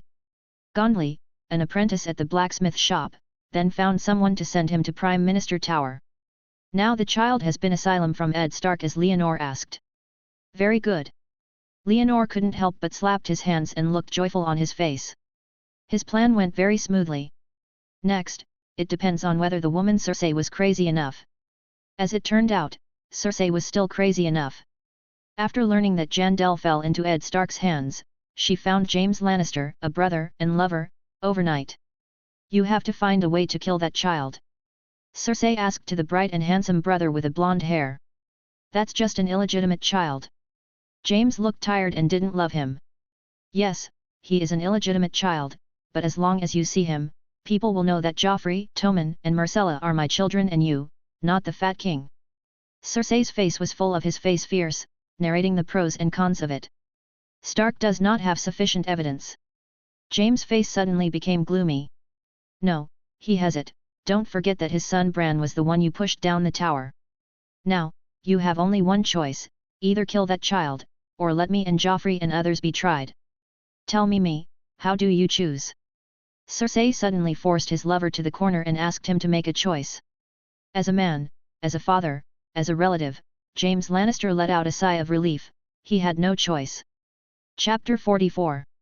In the dark night, there was silence in front of the Prime Minister's tower. Several soldiers from the north were whispering, discussing the difference between King's Land and Winterfell in a low voice to relieve sleep. Suddenly, a chaotic footsteps surged, and they looked at it with the sound. They saw a group of soldiers wearing red lacquered armor emerge from the dark night of the Red Fortress of King's Landing City, and took the lead in a tall knight in white armor and white robe. Xi Lulu, wearing silver armor and white cloak, James held the reins and held the yellow warhorse under his crotch, stopped in front of the Prime Minister's tower, and looked at the Northland soldiers with a look of shock and incomprehension. He was in a very heavy mood, but reality could not allow him to think too much. James pressed down his thoughts, drew out his sword and waved it. The Lannister guards who followed him rushed forward and attacked the guards of the Prime Minister's tower with the spear in his hand. The Lannister family guards launched an attack, and James shook the reins in his hand, wielded the horse under his crotch, rushed directly into the Prime Minister's tower, shouting, Ed Stark, come out for me!" James shouted while waving his sword, and killed several guards from the north, and rushed straight into the Prime Minister's tower with dozens of Lannister soldiers. He saw pajamas in the hall. Ed Stark. James Lannister, are you crazy? Ed was wearing a nightgown and holding a giant sword, and looking at James, who rushed straight into the Prime Minister's tower, and his subordinates who were lying in a pool of blood. He was almost angry. Crazy. Take that child over. James promptly stopped the warhorse and avoided rushing forward directly, but even so, the fast-moving warhorse was suddenly strangled, and it kept neighing, raised its hooves and almost swept Ed Stark's face. Facing the regicide who was riding on the horse, Ed could no longer suppress his anger. He lifted the giant sword in his hand. With just one sword, he slashed the head of the beast under the other party's crotch, and died. The warhorse lifted James off the back. "Tell me, what are you going crazy?" Ed held a giant sword in his hand and asked James, who was standing down with his horse's blood. When James saw his mount die, he felt relieved. He didn't like Stark, but he was unfair to sit and fight him immediately. If it was a flat-level battle, he would not wear armor, but that would only be considered unlucky. James thought of this, lifted his sword and pointed it at Ed Stark. "Take that kid over to me." "Child? What child?" Ed Stark looked incredible. Apart from Sansa and Arya, there was a child who came to surrender today, and there was no child at all. The child who came to surrender? Who is that child? Ed felt that he had found the key. James Lannister knew from Ed's expression that the other party knew nothing, but it was no longer possible for him to control it, so he stopped talking, but raised the sword in his hand. He went up and fought with Ed. As for the Lannister soldiers he brought, he had already rushed into the Prime Minister's tower as required before, searching for the king's illegitimate son Gondry, and robbed him and made some money. Screams from women from time to time in the Prime Minister's tower. James Lannister and Ed Stark are both the strongest knights in the world. Ed Stark's weapons are stronger than James Lannister. But he was not wearing armor, and his wife and daughter screamed on his side, which made him completely useless to deal with James. Out of Ed's ignorance, James did not make a desperate move. He just wanted to fight him upright and successfully prevent him from interfering with his subordinate's search for the illegitimate child, so the two of them could not decide the outcome for a while. When the battle at Red Fort was fought here, Leono, who had been paying attention to it, issued an order to let all the soldiers in King's Landing City wear armor and start to enter a state of fighting. "Dorrit, send a team of soldiers to capture Lancer Lannister. Vincent, let your people lead the way, I want to live." Leonor was wearing a black steel armor, the silver-headed and red-handled nail-headed hammer was pinned behind the waist, with an arrow pouch on his waist, and a big red and white bow in his hand. The first order was to ask his confidant Dorrit to catch someone. Yes. Dorrit was also wearing military uniforms. He had already learned about Leonor's overall plan in advance. After the sound of the voice, he immediately arranged 10 soldiers who were already wearing armor to capture them in the Red Fort under Vincent's leadership. People. Others, Dorrit, go and command the soldiers in our city, control the capital garrison in the name of the king. As for Genos Slint, kill him in the name of the king. Vincent, still send yours people go to lead the way. Leonor ordered in an orderly manner. Yes. 30 soldiers dressed in armor left with Dorrit in military uniform, and loud noises quickly sounded in the Red Fort and the city. Many soldiers from the Midsummer Hall were wearing armor and came out from all over the city, using the king. In the name of the Red Fort and the major gates of King's Landing City. In the Red Fort, Dorrit took away more than 30 soldiers, and Leonor had more than 50 soldiers left. He left behind a dozen soldiers guarding his female accountant holding a crossbow, and then took Salai with him. OU and about 30 soldiers rushed to the Prime Minister's tower. On the Prime Minister's tower, the battle between James and Ed has reached a heightened level, but the Lannister soldiers panicked after slaughtering and searching. They did not find the black-haired and blue-eyed illegitimate child requested by their adults. So he hurried to the living room of the Prime Minister's tower and shouted to James, who was stabbed on his shoulder. "Sir, there is no that child. Where is that child? Hand him over." James was hit by a sword in his armor, and scratched Ed's right leg with a close sword. He successfully put the other party on the ground, pointed his sword at the throat, and came out. Voice requirements. Don't think about it. Ed felt the chill in his throat and gasped and refused. Not to mention what the child had, even if he was an ordinary child, he would not tolerate the other party being taken away by Lannister's bad species. "Then you go." Seeing Ed's stubbornness, James felt a little ruthless. He wanted to kill Ed when he sent his sword to the tip of his sword, but before he could make up his mind, he felt that his back heart was heavy, and the skin under the armor was covered with armor. It hurt, as if something had been nailed. When I turned my head and saw that the sound of breaking through the air was heard everywhere. More than a dozen feather arrows flew out of the darkness, shooting several Lannister's soldiers to death. "Kill all those wearing red armor." Leonor wore iron armor and opened the big bow in his hand after entering the Prime Minister's tower. He shot James, who forced Ed to knock him down. Who made him wear white clothes? Is so dazzling in the dark night. The soldiers of the Midsummer Hall who followed Leonor first shot several Lannister guards at a distance of 30 steps, then drew their swords and rushed into the Prime Minister's tower, and began with Lannister guards.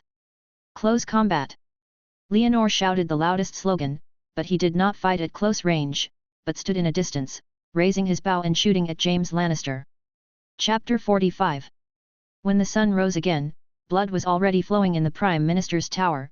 James Lannister had been knocked down. He half-kneeled on the ground, with more than 10 arrows inserted into his body, like a stinger, even with armor protection. The deepest arrows have already penetrated into the skin. James raised his head and swept his eyes over several soldiers in the summer hall, focusing on the bows and long swords around their waists. He was surprised by the combat effectiveness of these soldiers in the summer hall. Last night, the subordinates he brought were almost all. These guys killed them all, and they had almost no casualties. They could draw bows from a long range and draw swords from a close range. They were quite excellent soldiers, no less than some knights. James judged the soldiers in the summer hall with his old eyes.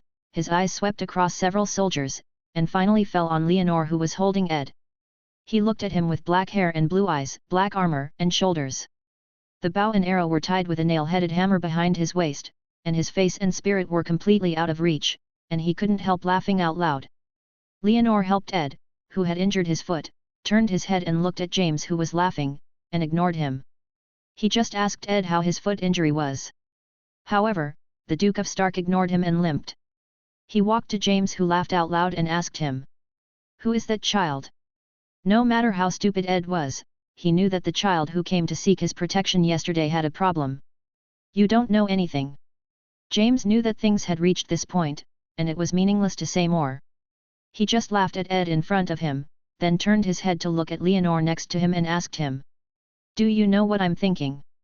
As the royal guard, you tried to murder the king's hand, and such a crime was like treason, but I think you don't care about what kind of crime you will be charged with." Leonor ignored James's words.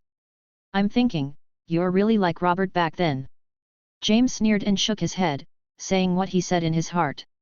"The guy later became king, married Cersei, and became fat." The speaker is unintentional, and the listener is intentional. Ed was a little angry at James' attitude. He heard what he said, "It looks like Robert." He subconsciously turned his head and looked at Leonor's face, then looked at James half kneeling on the ground, and then recalled. The child who came to defect to yesterday couldn't help but feel moved. "You came for that child?" Ed asked James again. "Humph." The blonde knight groaned, refusing to answer any questions. I understand." Ed looked down at James' brilliant blonde hair, and couldn't help but understand it all at once. "What do you understand?" James was a little anxious when he saw Ed's appearance. Why did he understand now? "Joffrey is not Robert's child, he is your child, right? The child was Robert's illegitimate child yesterday, right? I remember John went to the blacksmith shop during his lifetime, and he had been reading through the great nobles before his death. I remember talking about the family tree, which is said in it, the combination of Baratheon and Lannister, all the children are black and blue-eyed." Ed figured out a lot of things at once. "You're not right." Seeing that Ed really figured it out, James couldn't help but feel a little anxious. He raised his body hard, but the arrows embedded in the flesh and the soldiers who were forced to control him again. "Hurry, Leonor, go see Robert with me." Ed didn't care much, and turned around and prepared to go to see Robert. "Where was Robert last night?" Leonor held Ed's stretched arm. "He didn't see the king show up last night." "Where did that guy go?" "He went to the brothel." Ed looked anxious. Leonor's face collapsed when he heard Ed's answer. That bastard could really do it. Just as Leonor was about to go to find Robert with Ed, Bolly Stan hurried over. The old royal guard ignored the corpses all over the ground, and James with a feathered arrow, and went directly to Leon. In front of No and Ed, they took a look at Ed's leg injury first, and then revealed a fact. "The king is dead." "What?" Leonor was shocked. How could his brother die? Did the person Dorit arranged for not catching Lancel? No, the young man who was not so bold to kill the regicide was the one who sent the others to do it. Yes, Leonor suddenly thought of it. Cersei encouraged James to ask Ed for his illegitimate child as a cover, in order to create chaos, so that her killer could have a chance to attack Robert, and Robert went to the brothel to give him a chance to the killer can take advantage of the opportunity. That woman was indeed crazy. She thought she was desperate, but she didn't expect it to be a waste of money. His Majesty the King went to Silk Street through the tunnel last night without telling me. He found a woman there, and I only got news in the church in the morning. Balistan said with a little hesitant face, and the king he was loyal to was dead again. Where is that assassin? Leonor asked anxiously. After the initial shock, he accepted the fact that Robert was dead. Cersei's fireworks under the cauldron were indeed unexpected, but it caught him off guard, and he even felt that he was instead of the sadness you imagine, you feel more relaxed. Run! Balistan opened his mouth. Can you find it? Ed also accepted the facts in silence and asked whether old Balistan could find the murderer. Maybe, but, what's important now? Take Robert's body back to Red Fort first, and then control everyone in the brothel. Leonor, go and inform Lord Renly, Lord Sill, and Master Varys to come. Ed was injured while supporting his leg make arrangements. Okay. Leonor did not refuse, and directly asked someone to pass the message. At the same time, he asked Dorrit, who came back to report, to take people to control Cersei. Soon, Robert's body was carried back from the Silk Street in the city. The fat king who had once spitted and cursed was really dead. He died on the prostitute's belly and had a short knife in his heart. While Leonor was looking for someone to summon other former ministers of the Imperial Council, he sent people to control Cersei, but found that the crazy woman had actually ran away. Not only her, but even Joffrey, Tommen, and Myrcella were not seen. Now, crazy woman, what a crazy woman! Leonor's scalp was numb. He never expected that the woman would be so crazy that she didn't even want her brother or lover. After assassinating her husband, she ran away with her children. By the way, she must have taken the child back to Kian City. She asked Syl to write to Tywin before, and must have Tywin sent troops to support her. Chase, you must catch Cersei, and you can't let her run away with Joffrey, Tommen, and Myrcella. Leonor immediately sent someone out of the city to chase after him, and took him back to the King's Hall to inform Ed, Balistan, Renly, Paisiel, and Varys about the news. Chapter 46. In the King's Hall, when he heard that Cersei had run away with his 3 children, the other ministers in the imperial meeting were shocked and could not speak. Only Lanley spoke first. The facts are obvious now, the woman in Lannister killed my brother and then absconded for fear of guilt. What big thing happened in ancient and modern times, and both in China and abroad? The first time it was to determine the responsibility. Lanley also attributed Robert's death to Cersei, and named Cersei's escape with her children as fear of sin after murder. Abscond. Mr. Ed, her brother attacked you last night and was obviously assigned by her because she was afraid that some of her secrets would be exposed. Lanley said as she tried to win over Ed and let him stand up for his statement. But what secret made her do this? Balistan said he didn't understand. Let me say it. Ed stood up. He looked at Renly and Leonor first. Seeing Leonor expressionless, and after Renly nodded, he remembered James's massive killing last night. The king is dead again, and no matter what concerns are now, he no longer hides them and says. I looked through the aristocratic family tree left by John Ellen during his lifetime and found a fact that the offspring born to the marriage between Baratheon and the Lannister family were all black and blue, and yesterday there was one the child was almost killed, and he ran to the Prime Minister's tower for my asylum. James Lannister brought people to the Prime Minister's tower last night and said he wanted to find him. Black hair and blue eyes, wouldn't that be? Balistan, who first heard the secret of the royal family, was shocked. The 3 children of the current King Robert were all blonde. They thought they had inherited their mother's hair color. Now it seems that they are all illegitimate children of Cersei and others. It seems that the old Prime Minister was poisoned by the Lannister family after discovering this matter, and Lord Ed, you were almost killed because of this matter. Lanley followed Ed's words to the Lannister family. He put on another hat, and also a little stimulating Ed. Yes. Ed sighed directly.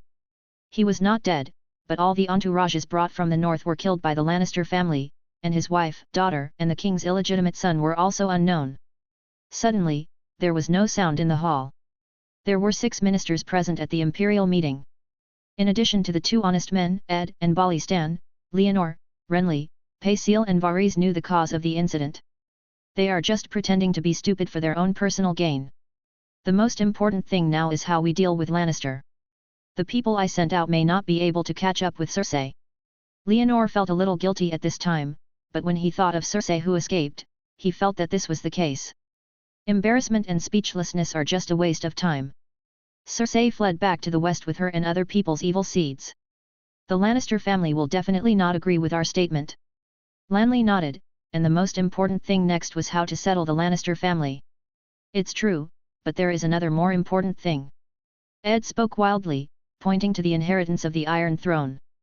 There is nothing more important than defending against Lannister. Lanley interrupted Ed. As far as I know, Cersei sent a letter to the Lannisters' house before, and they might arrive at any time. Leonor glanced at Pikil, who had been silent. His words surprised him and raised his head to see everyone. They all looked at themselves, and were so scared that they hurriedly covered their expressions, not daring to speak nonsense anymore, which attracted suspicion. Ed, what do you think? Lanley couldn't help but feel energetic when she saw Leonor supporting her and asked Ed. The Duke of North looked at the Baratheon brothers deeply, knowing that his words had been blocked by the two, so he could only give up the matter of inheriting the throne. The most important thing at the moment is indeed to deal with Lannister's army. I suggest that it is better to mobilize the whole city now. Bolly Stan made the suggestion immediately. Lannister's army plundered King's Landing in Robert's War of seizing the throne. If they did not respond, they would definitely repeat it. Come again. I have arranged someone to do it, Mr. Bolly Stan. I hope you will organize the manpower. Leonor did not hesitate.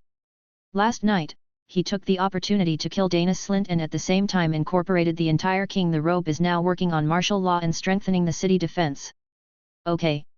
Bolly Stan was unstoppable. Master Sir, please release the crows for me to all the nobles, tell them the whole story of what happened in King's Landing, and at the same time ask the nobles of the River and Stormland to send troops to defend King's Landing. Lanley also asked Pachel not to hide his intimate relationship with the River Bay.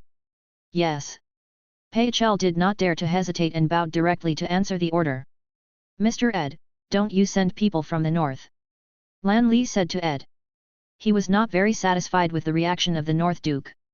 Sir Renly, the nobles in the River and Stormland are enough to fight against the Lannister army, and then mobilize other troops, only the civilians will be hurt. Ed's face was a little tired. I agree with Lord Ed's words. The distance between the north is too far, and I'm on guard against the Great Wall. It's better not to move for the time being. Leonor agreed with Ed's words. The bandits are like combs and the soldiers are like washing.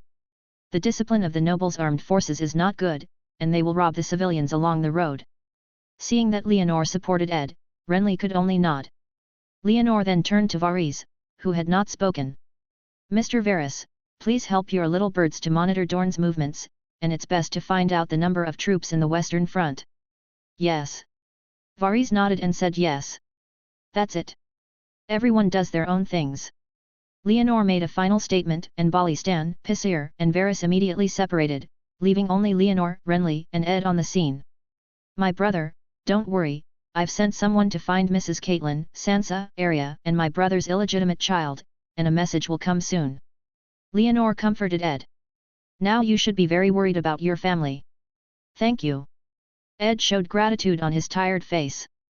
His entourage was killed by the Lannister family. Now Leonor helps him find a wife and daughter, how could he not be grateful? If nothing else, then Renly and I will leave first. Leonor comforted Ed, shook Lanley's eyes and left the King's Hall. Don't you talk to him for a while. Lanley followed Leonor away from the King's Hall, his face a little complicated.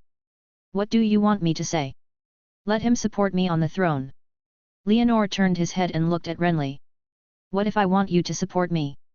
Lanley's expression cheered. Why? It's not Stannis, it's me behind me. Give me a reason. Leonor looked at Renly with the corner of his eyes, asking him to give himself a suitable reason.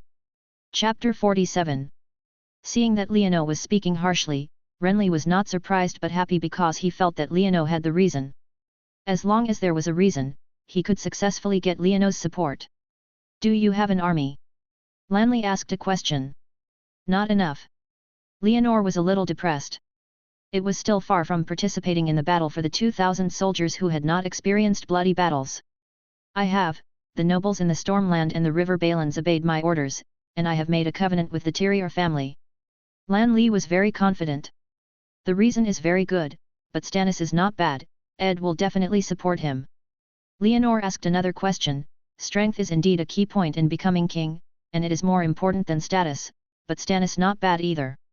With Ed Stark's character, the Northland will not hesitate to support Stannis with the highest inheritance rights. Therefore, Stannis and Renly are equally divided, and Stannis can also rely on inheritance rights to occupy the name of righteousness. Lanley has many allies, the most powerful military power, Stannis has the most reputation, and he has nothing, so he can only wait for the opportunity. I like Lolas. He and I cannot have descendants. I will make you my crown prince. Lan Li put forward a fact and drew a big pie for Leonor. I want to be a storm. Leonor shook his head directly. This kid is really okay and will use words to coax him. He is really willing to make him the crown prince, just marry Margaret to him and declare that he is not married. Now. Yes, as long as you promise to support me, I will grant you the king's hand and crown prince, and Fengzi Castle will also give you the fiefdom. Lan Li agreed without hesitation. What do you want me to do? Leonor nodded. Since you yearn for it so much, let you touch the black magic of the Red God Priest. Help me convince Ed. Lan Li made a demand. He urgently needed to weaken Stannis' threat, and Leonor, who has control over King's Landing, is the most suitable thing to do. Okay, I will try my best to persuade you. Lannister will leave it to you. Leonor agreed. Good. After some discussion, Leonor and Renly made a division of labor, and Leonor convinced Ed to weaken Stannis' power, while Renly organized the nobles of the Stormland and the River Bay to deal with Lannister family. After Leonor returned to his courtyard, he received a reply from the Sent people saying that he had not chased Cersei, but found Duke Ed's wife, Mrs. Catelyn Tully and her 3 children outside the city. Without saying a word, Leonor immediately took someone to look for him and found that it was indeed Mrs. Catelyn with Sansa, Arya, and Gendry. The 4 of them were all covered in dust. Except for Gendry's clothes, the 3 girls were also wearing loose clothes. Nightgown. Madam Catelyn, how did you come out of the Red Fort? Leonor knew that it was Arya who left the secret passage. He wanted to find the secret passage a long time ago, but he had never found it. I don't know, but I just heard the shouts outside. My husband asked me to hide with my daughter. We suddenly arrived outside the city in a panic. It's really a blessing from the gods. Catelyn Tully held Sansa with her legs. He leaned against Arya, staring at her eyes and trying to pretend to be foolish, which made Arya, who was leaning against her legs, cover her mouth and almost laugh. It was not until her mother kicked her with her feet and suppressed her smirk. Madam, tell me the truth. I want to strengthen the defense of Red Fort now, and you don't want anyone to break into Red Fort from unexpected places. Leonor held Arya's expression in his eyes. Some of them were so angry that she reminded her how important this was. Okay. We came out of a secret passage. The secret passage was discovered by my daughter. The exit was now under the cliff over there. Seeing that Catelyn couldn't get through, he could only point Leonor. Road. Thank you for your guidance. Please go back to the Red Fort first. Lord Ed misses you very much. After returning to the Red Fort, can Miss Arya lead me? Leonor turned his attention to Arya, want her to take the entrance of the secret passage in the Red Fort. Why? Arya blurted out directly. I'll give you an ice-cracked steel sword. Leonor knew Arya's preferences very well. Okay, that's it. Arya was instantly bribed. Seeing Arya easily moved by a promise, Mrs. Catelyn couldn't help rolling her eyes, but she thought that she already knew the existence of the secret passage and there was no need to hide it anymore. She could only give up other ideas and go with Leon. No returns to Red Fort. Out of the need for the forces in the north, Leonor was very attentive to Catelyn and his daughter, and personally sent them back to the Red Fort to reunite with Ed Stark, which naturally won the other party's gratitude. Mr. Ed, can you talk privately? Leonor invited him while Ed was grateful. Ed hugged his wife, and when he heard Leonor's private chat request, he couldn't help looking at the black-haired and blue-eyed prince. Seeing him looking at him with a serious face, he knew that there might be something important to say, so he patted his wife and asked her to take the children away. Mrs. Catelyn took the children away, and Leonor also gave a wink to Julio beside her. The guard also waved to the guards tactfully, and left and right to warn, leaving the space for Leonor. With Ed. Mr. Ed, I had a conversation with Renly today, and I decided to support him in the battle for the Iron Throne.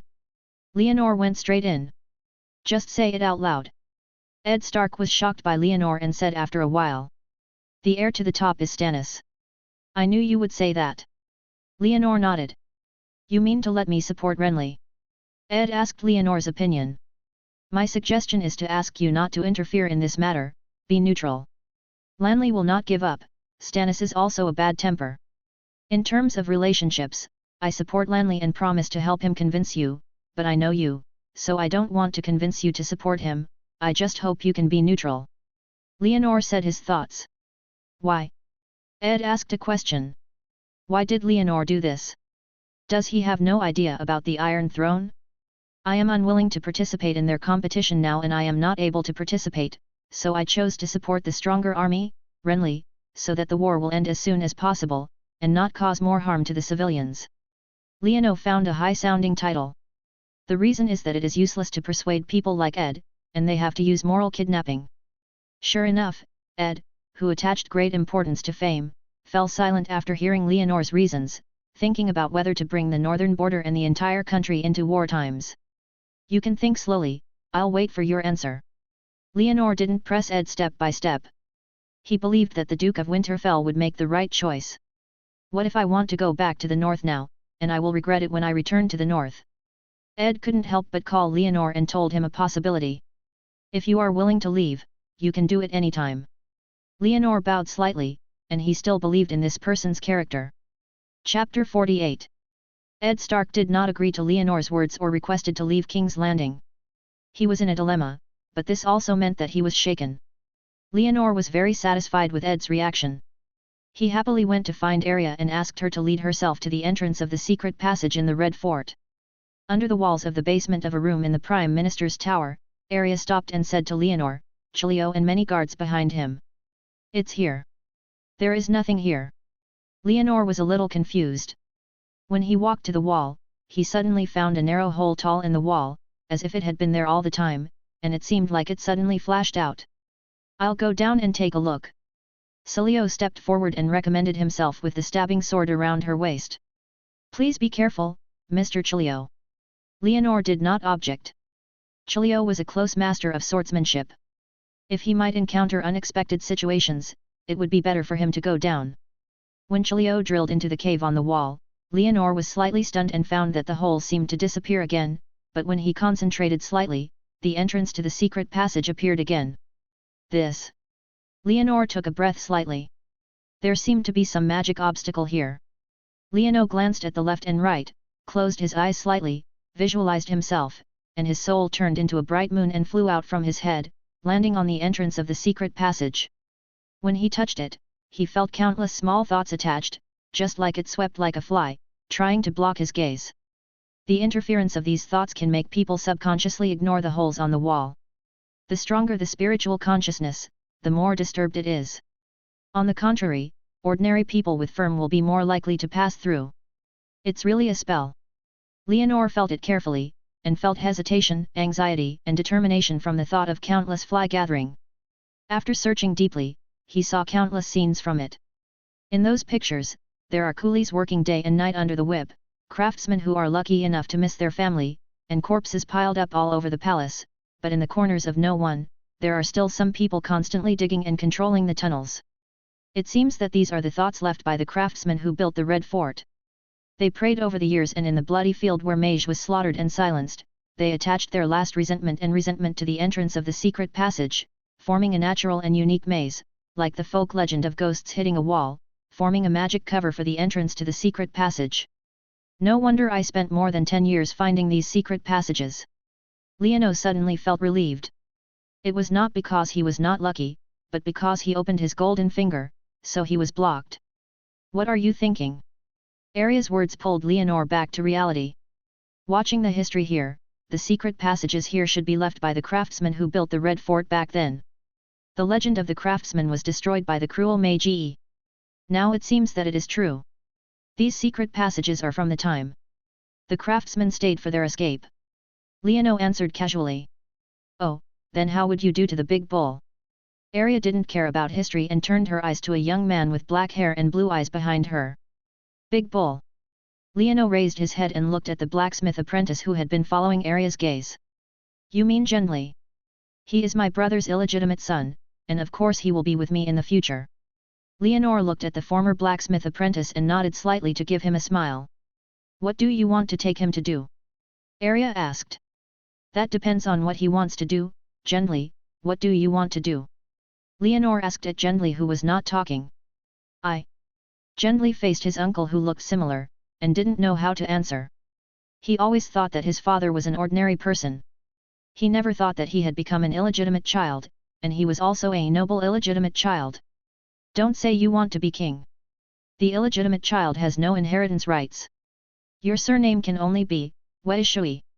Leonor gave Gendley a vaccination. Before all Baratheon's death, the illegitimate child had no inheritance rights. Yes, he didn't plan to die. No, I want to be a soldier. Gendley quickly shook his head and found a target for himself, indicating that he would not cross the boundary. A good idea. Let's go back and arrange for you to join the army with Arad. As for whether you can become a general, it depends on your own. Leonor nodded and encouraged, setting a way for Gendley. What about me? I want to be a general, too. Arya has always been absent from red dresses and loves armed forces. When she heard about something related to combat, she became excited and asked Leono if she could become a general. You? Ask your father, you are not my daughter. Leono complained, this little girl is a bohemian and free-spirited person, so she is not a soldier. Just as he was talking, a bald head emerged from the hole under the wall, with a sour smell all over his body. It was Chilio, who had crawled into before. He was holding the sword in his hand and his face was very depressed. Thank you for your hard work, Master Chilio. Leonor saw Chilio like this, stepped forward and pulled him out, and asked the guards to arrange a bath. There is no danger below, it just leads to a filthy cave under the sea cliff, which leads to outside the Red Castle.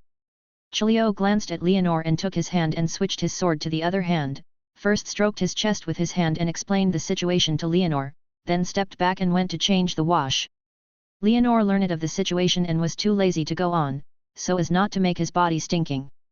He just sent soldiers to explore the space, and then cleaned, guarded, and summarized it so that people would not touch it through the secret passage again. There were all the secret passages under the Red Fort, and Leonor sent 110 soldiers down, and soon remembered the situation almost the same, and found the entrance and exit of the secret passages one by one in the outside world. Without exception, the entrances and exits of the secret passages scattered all over the Red Fort are covered by a maze formed by countless thoughts. Those maze cover techniques are just natural illusions, and can be immune as long as they are firm in their will. However, it is of great significance to Leono, because the Taoist scriptures he obtained only talk about how to practice and strengthen the soul, but rarely talk about it. How to use the soul to cast magical magic and confusing the mind, and this maze can be used as a reference. Not only is it of reference significance, but the soldiers who went down to explore also discovered some unexpected gains. They found some caves inside, filled with sand, and a circular pot was buried inside, with a shiny area inside. A green liquid that burns when it is fire. When he heard the soldiers' reports, Leono's scalp exploded almost directly. Of course, he knew what it was.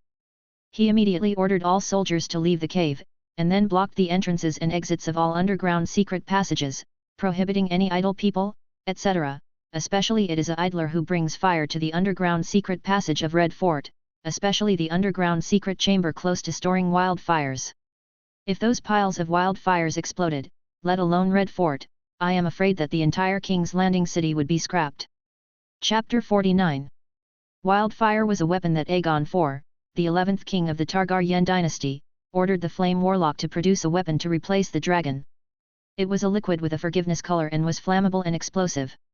After losing the dragon that can be relied on, the kings of the Targaryen dynasty were extremely obsessed with wildfires.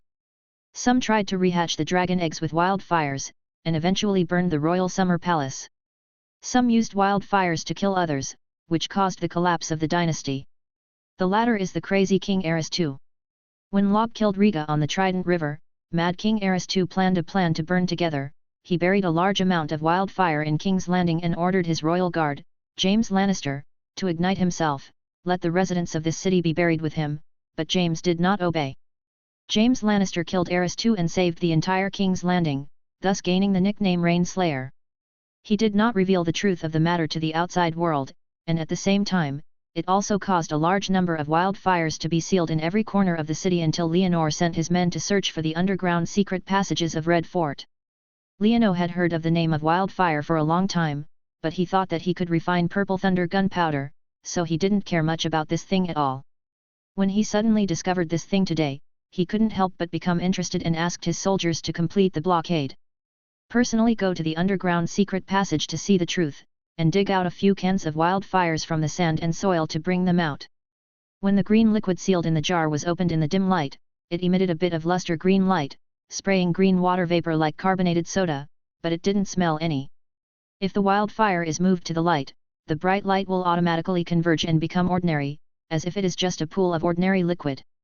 Leonor brought a can of wildfire to the open space and opened it. The strong sunlight only shone for a minute. The can of wildfire immediately began to boil, and the green mist surged like a spring. When it reached the ignition point, it burned automatically and turned into a ball.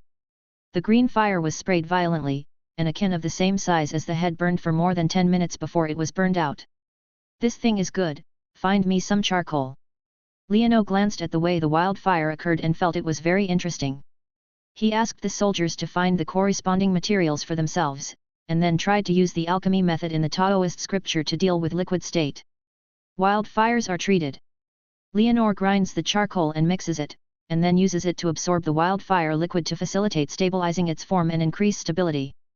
The wildfire that turned into solid state no longer evaporates, and the boiling point and ignition point have increased a lot. At least it no longer starts to boil and spontaneously ignite when it is just shining by light. It must be close to the open flame to ignite it. The combustion speed is extremely fast, but no explosion occurs. Wildfires are very interesting, but Leonor doesn't have much time to study this now.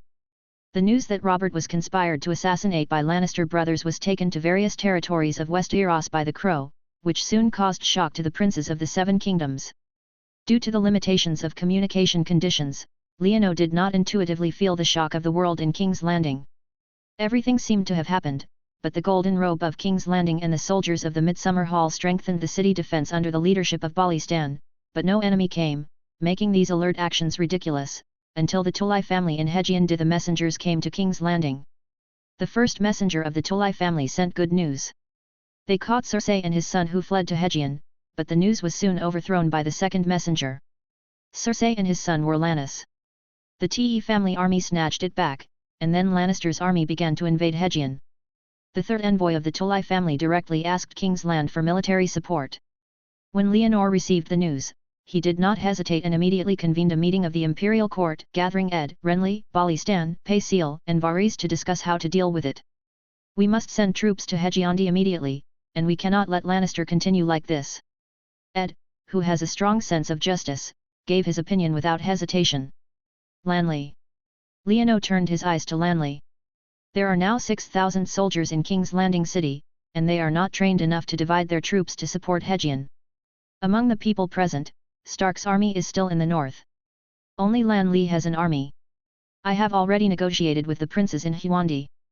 Their troops are gathering towards Kyokiao. I will take these troops to Hegiondi to personally eliminate the rebellious Lannister family.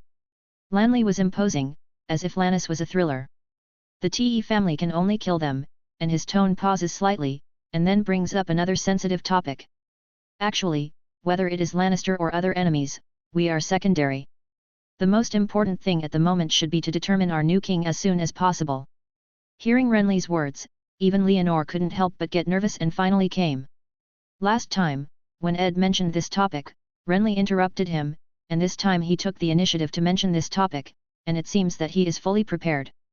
According to the inheritance law. Paisiel spoke in a humming voice as the Grand Secretary. At this time, our country is facing huge problems, and the old and stale rules should change. Renly was not satisfied with Paisiel's words and turned his attention to Leonor. I support Lanley. Leonor did not hesitate when facing Lanley's gaze and directly said something that made other ministers other than Ed dissatisfied. Don't look at me like this. Now Lanley has the power to destroy Lannister and avenge Robert. He can also use this power to bring peace to the people, so I support him. Leonor faced everyone. His eyes expressed his views concisely. Mr. Ed. Pachel turned his attention to the only active Ed Stark. If anyone could object at the scene, it was the hand of the Duke and King of the North.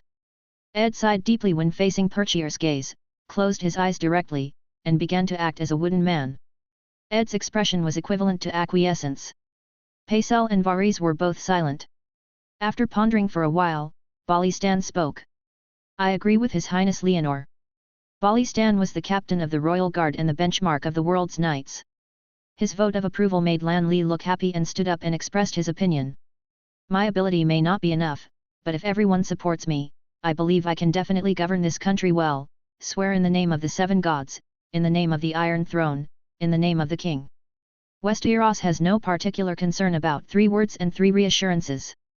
With 6 people present in the imperial meeting, the 3 were silent and neutral. When the 2 agreed, Renly successively used the 7 gods, Iron Throne and King. He swore in the name of the King and there was no objection to the congregation. Chapter 50. After Lan Li finished speaking, she thought she would get a burst of applause, but there was a silence on the long table of the imperial meeting. Balistan was willing to cheer or even swear allegiance, but when she saw that the others did not move, it was difficult to stand up until Lyanno stood up. Thank you, my majesty. Leonor stood up and gave Lan Li a favor. We are willing to believe that you can govern this country well, but the premise is that you need to settle external and internal troubles, and then we can be in Belar. The Great Hall watched you crowned as king, and at the same time swear allegiance to you. The Great Church of Baelor was built by Baelor I of the Targaryen dynasty, and it was also the headquarters of the 7 Gods Church of Westeros. The kings of Targaryen will receive crowning there, and the Baratheon dynasty will also be continued this practice. Okay, I will. Lan Li was filled with confidence when he heard Leonor's words. He now had the coalition of princes from the Stormland, Huanland and Hegianland, and it was just a little bit to settle Lannister. Lan Li, your majesty, I remind you that you should make some preparations before you eliminate Lannister. Varese also carefully changed his respect for Lannister. I got the news that Lord Stannis' fleet as I set out earlier and the destination is your Fengzi castle. I knew he would do this for a long time. Lan Li had a look of I had expected this for a long time.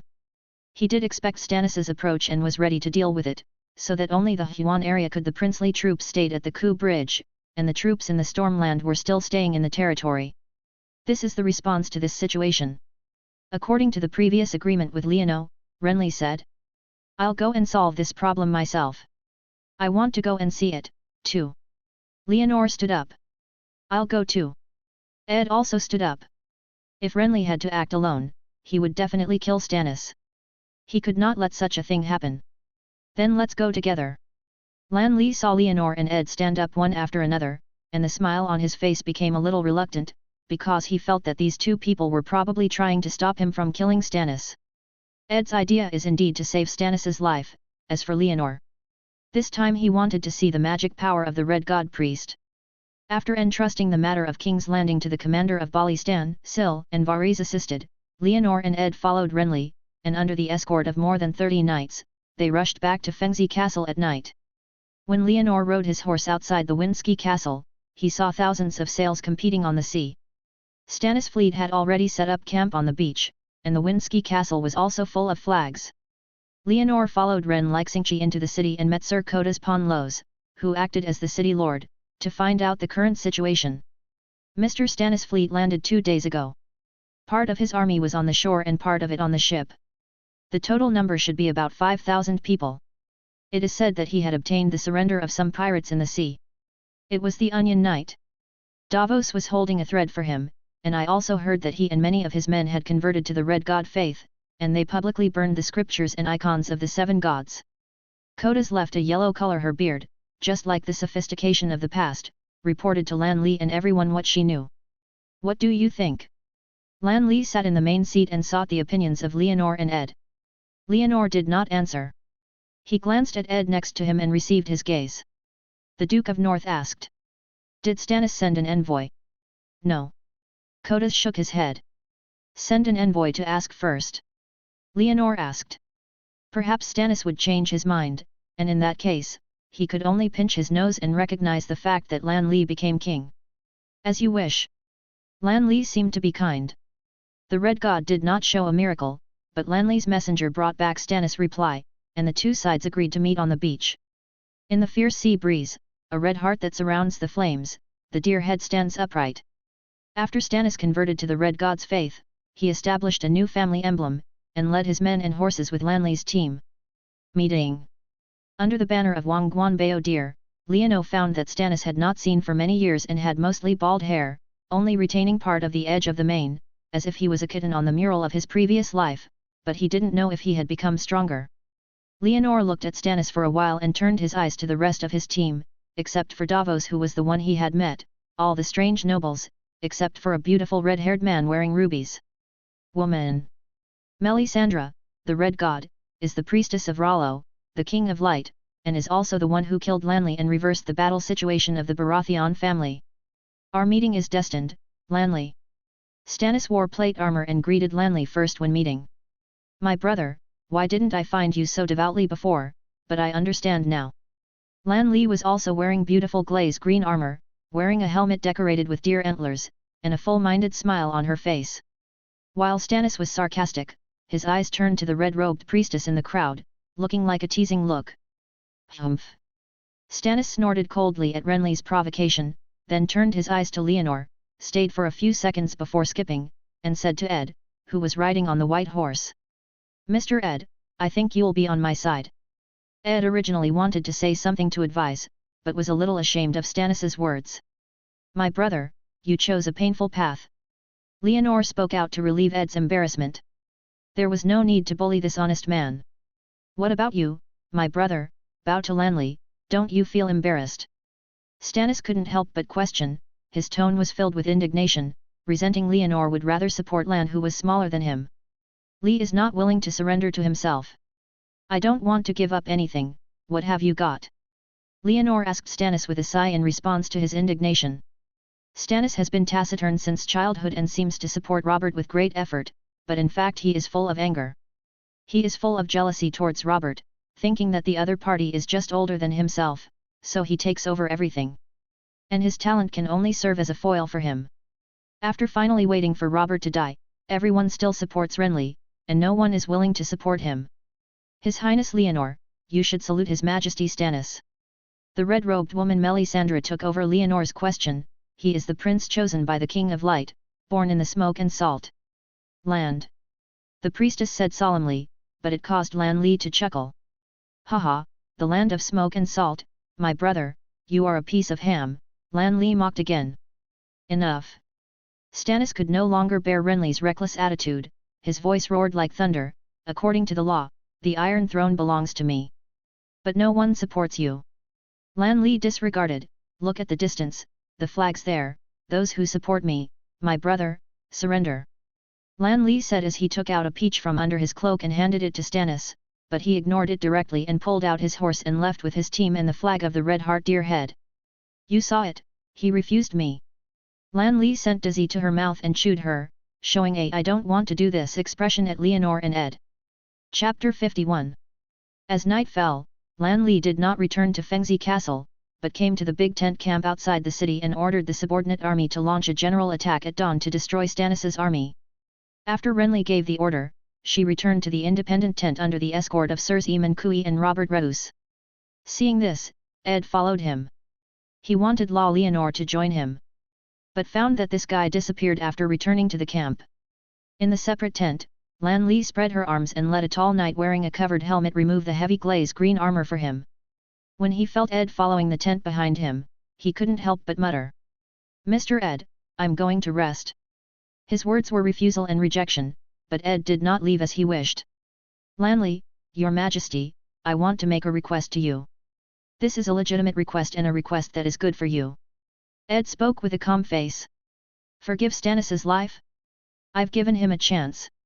Lanley said, you should learn more from my other brother, and he knew I wouldn't agree, so he won't say more. The airflow blew the candles in the big tent. As the candle light swayed, Ed narrowed his eyes.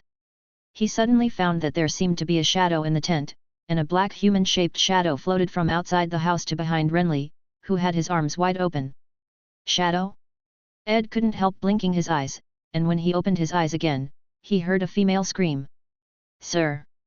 The tall knight who was removing his armor for Lan Li raised his head and looked at the black figure floating in from outside the house and staying behind the lord, and couldn't help but scream. "What's the name?"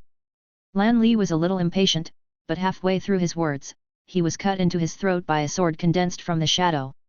The plate armor specially created by Tobu Mott, which is both gorgeous and tough, is torn apart like fine paper under the shadow blade. Lan Li's first half of his chest was cut horizontally, and blood surged up like a fountain. He raised the shadow behind and the armor-removing knight in front of him. Ah! The tall knight was covered in blood, and the screams under his face became even more sharp, like a desperate woman. Hearing the screams in the tent, Eamon and Robert, who were guarding the gate, broke in. Seeing Lan Li's body squirting blood, his heart suddenly became cold. After waiting for a closer look, he stood at Lan Li. The human-shaped shadow behind him turned around and floated to him at a speed that was lightning speed. "Be careful!" Ed couldn't help but scream when he saw the moving shadow.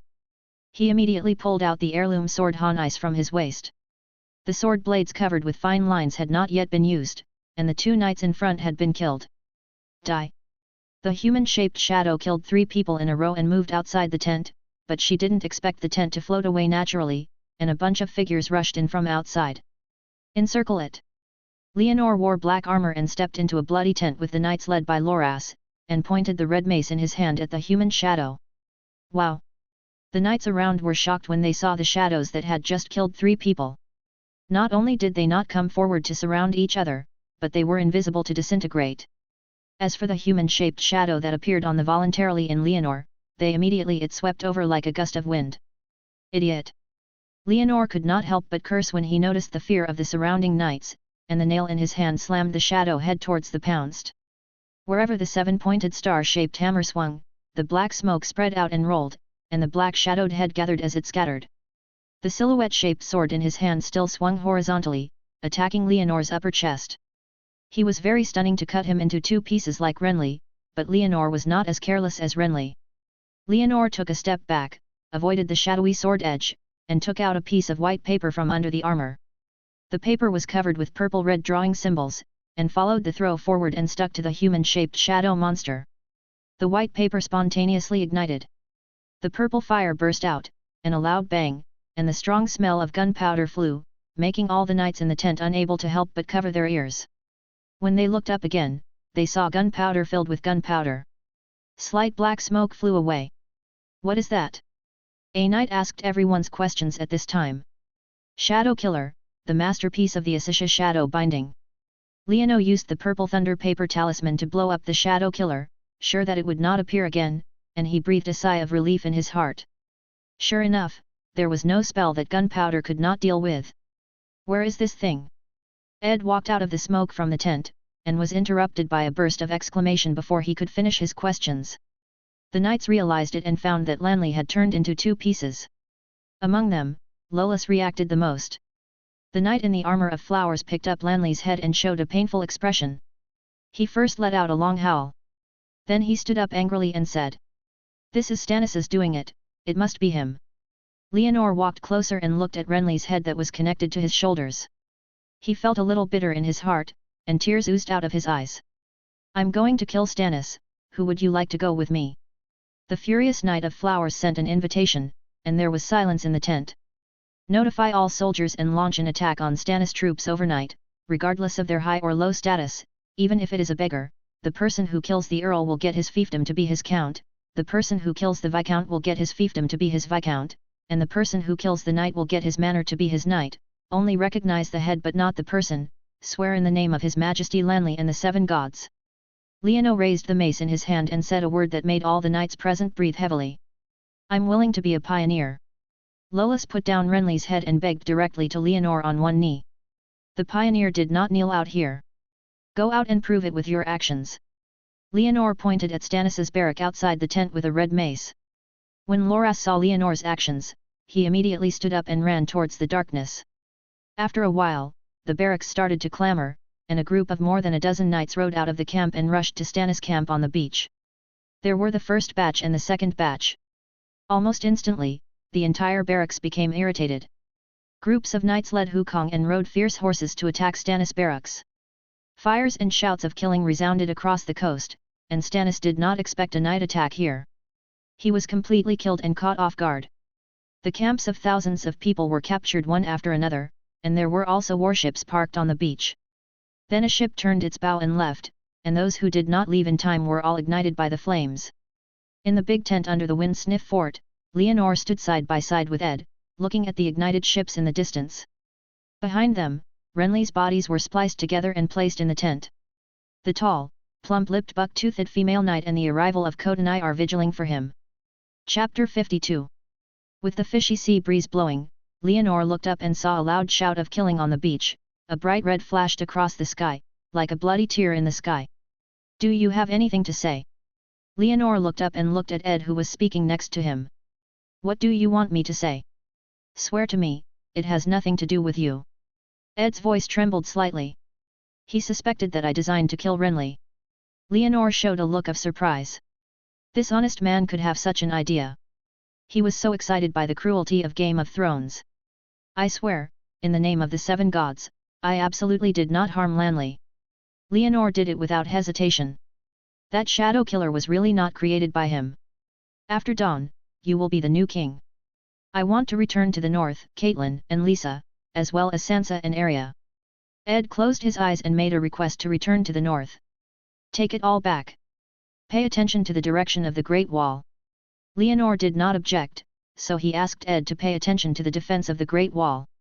Although Westeros is fighting happily now, it is an internal struggle of mankind after all, and the final enemy is still White Walkers on the other end of the Great Wall. Pay attention to the direction of the Great Wall. What does this mean? There is no one else on that side except for the ice and snow and the savages. It's just that I'm just guarding against White Walkers. Hearing Leonor's reminder, Ed couldn't help but have many questions in his mind.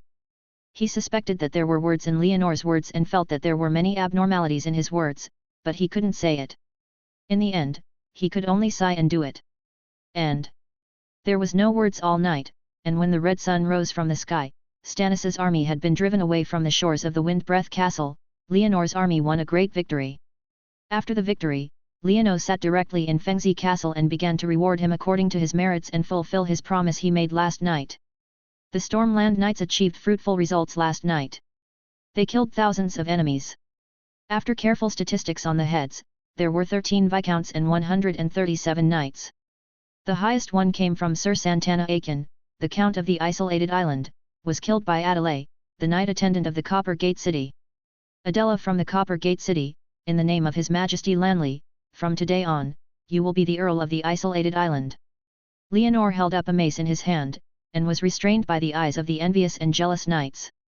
The attendant Adelaide made the seal. Long live His Majesty Lanley, long live His Majesty Leonor. Adela kneeled on his knees, shouted from the bottom of his heart, then fell down and kissed Leonor's instep to show his loyalty. Leonor ignored Adela's shouting. After he expressed his feelings, he walked down one by one and rewarded other people who had obtained the head, and rewarded the title and land according to the level of the enemy they killed. Anyway, don't he paid for money and land, and deprived them all of them from the enemy. Each time the reward was given, all the rewarded people shouted, "Long live your Majesty!" The soldiers watching were not only hot and loud, but the scene was very enthusiastic. After Leonor and others sealed the block, they waved the nail in their hand, suppressing the noisy sound of the crowd. You don't have to call me Your Majesty, that's a honorable title to king. Do you think I should sit on that iron throne? Leonor asked a piece of words that made everyone look at each other, and before they could come back to their senses, he continued. My brother, former King Robert, died in a vein. My brother, the uncrowned King Renly, died on the way to avenge his brother. I, Leonor Baratheon too, here with the seven gods swear by the name that I will never ascend the throne without avenging my brother Robert. At the same time, I promise you here, the land of the storm and the land of the river, and all other soldiers who are willing to help me, follow me to you. The king takes revenge. Like the sun rises east and sets west, like the sea never dries up. I swear that there can only be one of the Baratheons in the storm and the Lannisters in the west. Those brave men who help me revenge, no matter what your origin is, as long as you can kill Tywin Lannister, you can become the Duke of Kian City, Lannister Port, Yanhuo City, Yangji Hall, Corn City, Silver Mountain City, Deep Crying City, Cat Valley City. Every time Leonor issued a place name, the breathing of the nobles and knights present increased a little, and in the end everyone's eyes turned red. Go and bring my words to all the warriors you can see. I am Leonor Baratheon too. This is what I have said. This is definitely not a grain of sand drifting with the wind. He can compare to gold and stone. As long as you avenge me for killing my brother, your name will be passed down for generations and will be glorious forever. Leonor made an oath that was incompatible with the western region. With one hand, Leonor waved his hammer. The nobles and knights present immediately learned their intentions and turned around to get some clothes. They were going to Kyukiao to die. No, they should be participating in the battle. After inciting countless nobles and knights to join the war, Leonor did not rush to the Bridge of Bitterness, but entrusted the Wind Snow Castle to the trusted Sir Cotonai Ponlose, and prepared to set off with Ed to return to King's Landing. Before leaving, Sir Cotonai Ponlose stopped him and asked someone to bring a boy and a tall female knight. Mr. Leonor, this is Adric Storm, and his mother is Dilina Florent. Cotonela had black hair and blue eyes, but a boy with a very big ear to Leon. Nyo introduced. I understand. Leonor looked at the timid boy and nodded slightly. This was another illegitimate son of Robert. His mother was from the Florent family in the Riverside land. Cotonai wanted to adopt him. This is not possible, you should continue to take care of him in Fengzi Castle. Mr. Ponlose, I believe you. Thank you for your trust, I will definitely take good care of this child.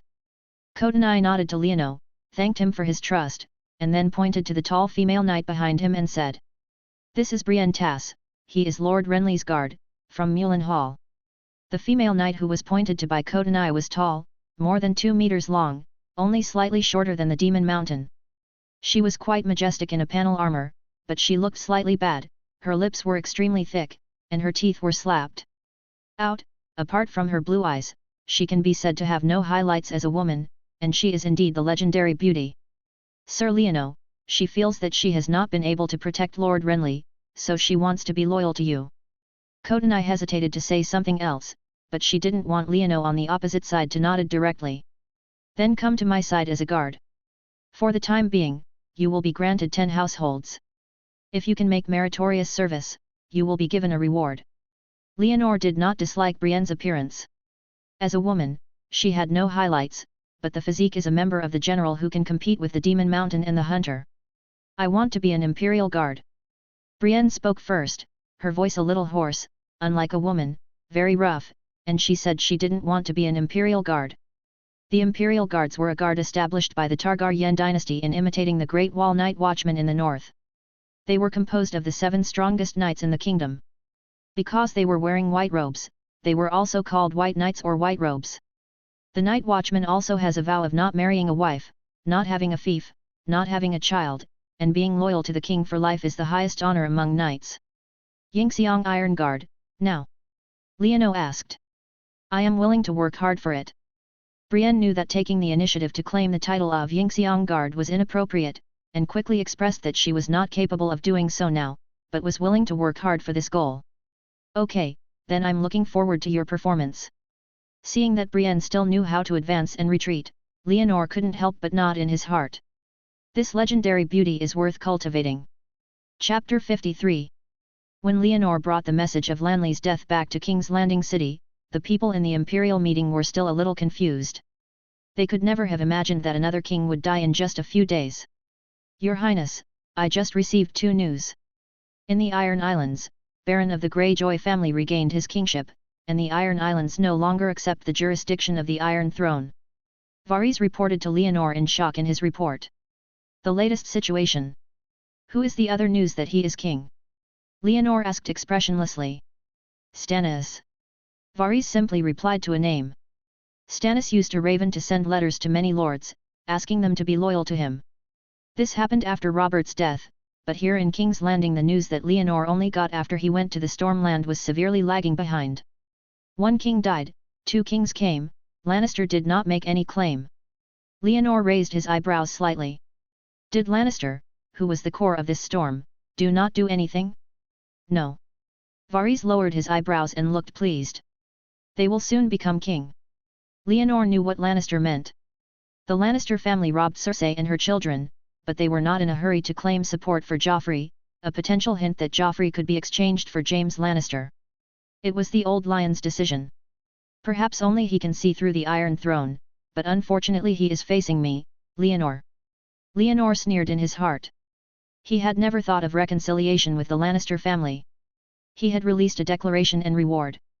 Those who killed Tywin would be awarded the title of Duke's Territory, Kai Rock City. This declaration destined that Baratheon and Lannister could only live one, without any possibility of easing. Your Highness, don't we make any statement?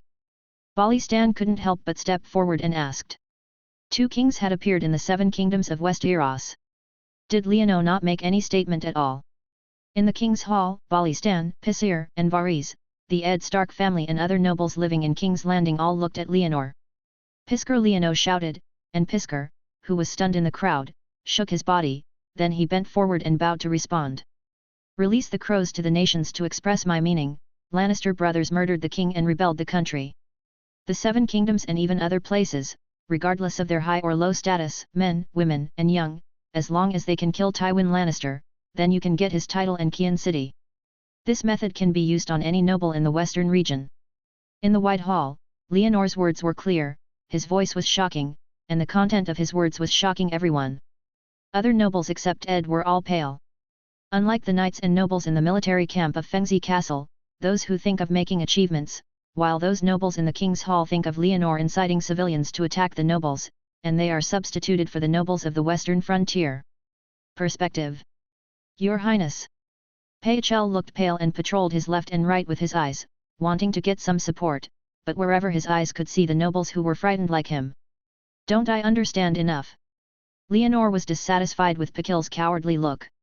Your Highness, this is not in line with the law. Pachel changed his usual attitude. He did not dare to use a crow to convey such news, as it would make him a thorn in the eyes and a thorn in the flesh of the nobles in the world. Since you don't want to do it, then let's change someone else to be my Grand Secretary. Leonor waved, and immediately ran 2 guards, one on the left and the other on the right, and dragged him directly. Go out. He directly removed Pazier's position as the Grand Secretary, and Leonor ordered the scribe's subordinate Pazier to release the ravens for him. After Leonor reiterated his declaration of incompatibleness with Lannister in his raven, he began to prepare for Lannister's counterattack. The first priority is naturally to deepen the military construction. Leonor entrusts Balistan, Dorrit, and others to expand the army with absolute power, and based on the existing 2,000 soldiers in the Midsummer Hall and the 4,000 golden robes who eliminated redundant personnel, the goal is establish 3 regiments and reorganize an army of 10,000 people. While organizing and establishing an army, Leonor also issued clear documents on fiefs and private land ownership, stipulating that as long as you join the army, you can obtain land distribution and exempt land taxation, which made the recruitment affairs of Balistan and others more convenient and smooth. Military construction is just one of the most critical things at the moment, and in fact, it is to connect with Renly's political allies after his death. The day after Leonor issued the declaration with the raven, he welcomed the messenger of the Tyraiar family in the riverside, Garland Tyraiar.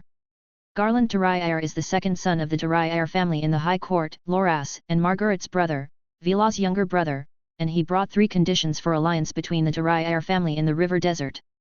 The first condition required Leonor to continue the engagement between Renly and Margaret and marry Margaret Tyriel, so that the blood of the Tyriel family would be glorified.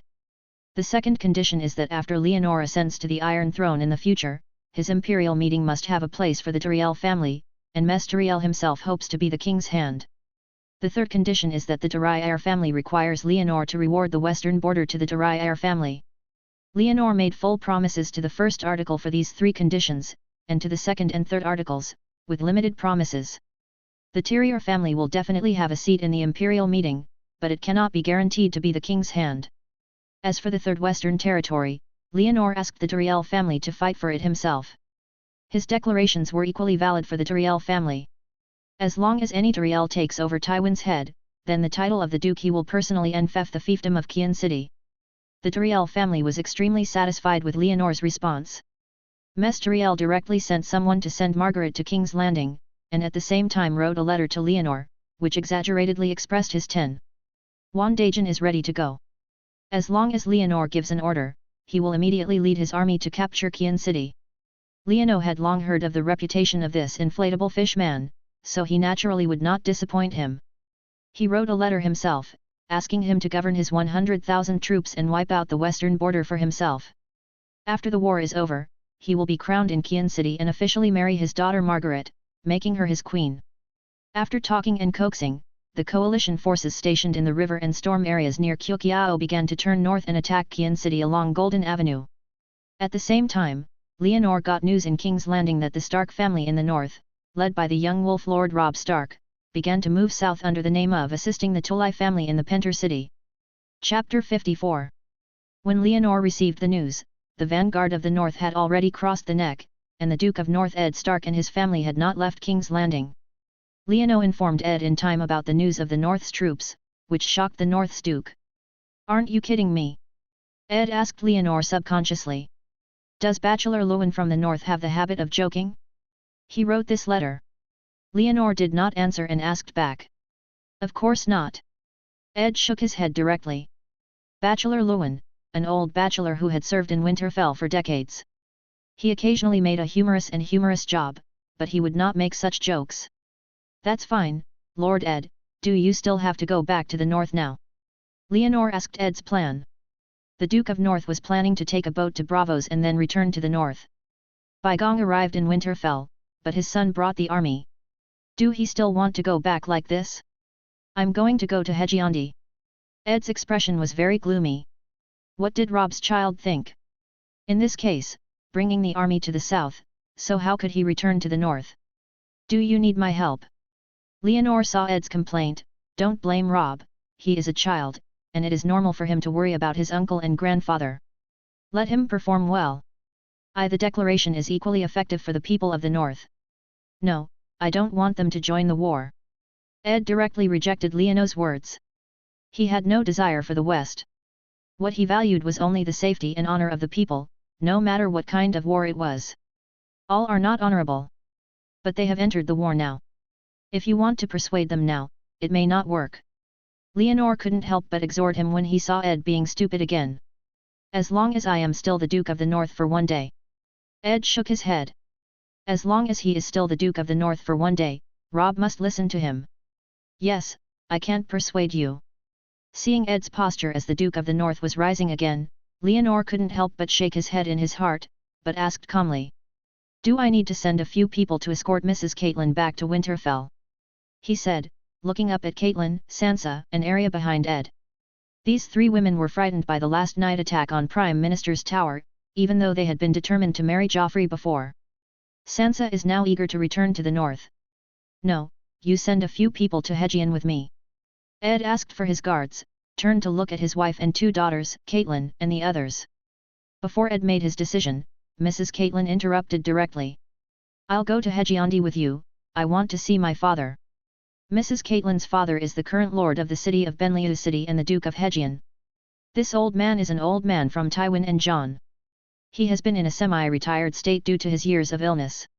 It is normal for Caitlin to want to meet her father. "Dad, I'm, too." Sansa also spoke and wanted to go to Hejiandi. "Where can I be safer in the world than my parents?" Unfortunately, she was interrupted by her mother, Mrs. Caitlin, before she could finish her words. "Now, Sansa, you and Arya stay in King's Landing." Mrs. Caitlin asked her eldest daughter. The land of the river has become a battlefield and she cannot let her daughter go with her. "Mom!" Sansa pleaded with a slight tone. "Help me take care of Arya and Lisa." Caitlin's tone was undeniable. "Okay." Sansa couldn't refute her parents. Compared to Sansa's helplessness, Arya, who was holding Caitlin's thigh, grimacing at Leonor, without any regrets of being stuck in King's Landing. After entrusting the two children and sister to Leonor, the Starks and his wife set off with 30 guards and rushed to the riverside city north by land. Leonor saw off Stark and his wife and settled the sisters Sansa and Arya, and was not idle either. While urging Bolly Stan to train the army quickly, he continued to shake people against the Lannister family. He sent an envoy to the south of Dorne and invited the Martell family to participate in the expedition to the western border of Qian City. While fighting against Lannister from all aspects, Leonor remembered Lanley's death and became afraid of black magic such as Shadow Killer. He asked him to find him and remain in King's Landing City. The Red God believer Barry Dondarrion and the red-robed mere monk Soros learned about the spells of the Red God priests. Westeros' mainstream beliefs are the 7 gods and the old gods, but the red gods are also preaching in this area. They are mainly popular in the frontiers. In the past, they tried to preach to the Mad King Iris too, but unfortunately they did not succeed. Only a few nobles converted to Rollo, the King of Light, who was the red god.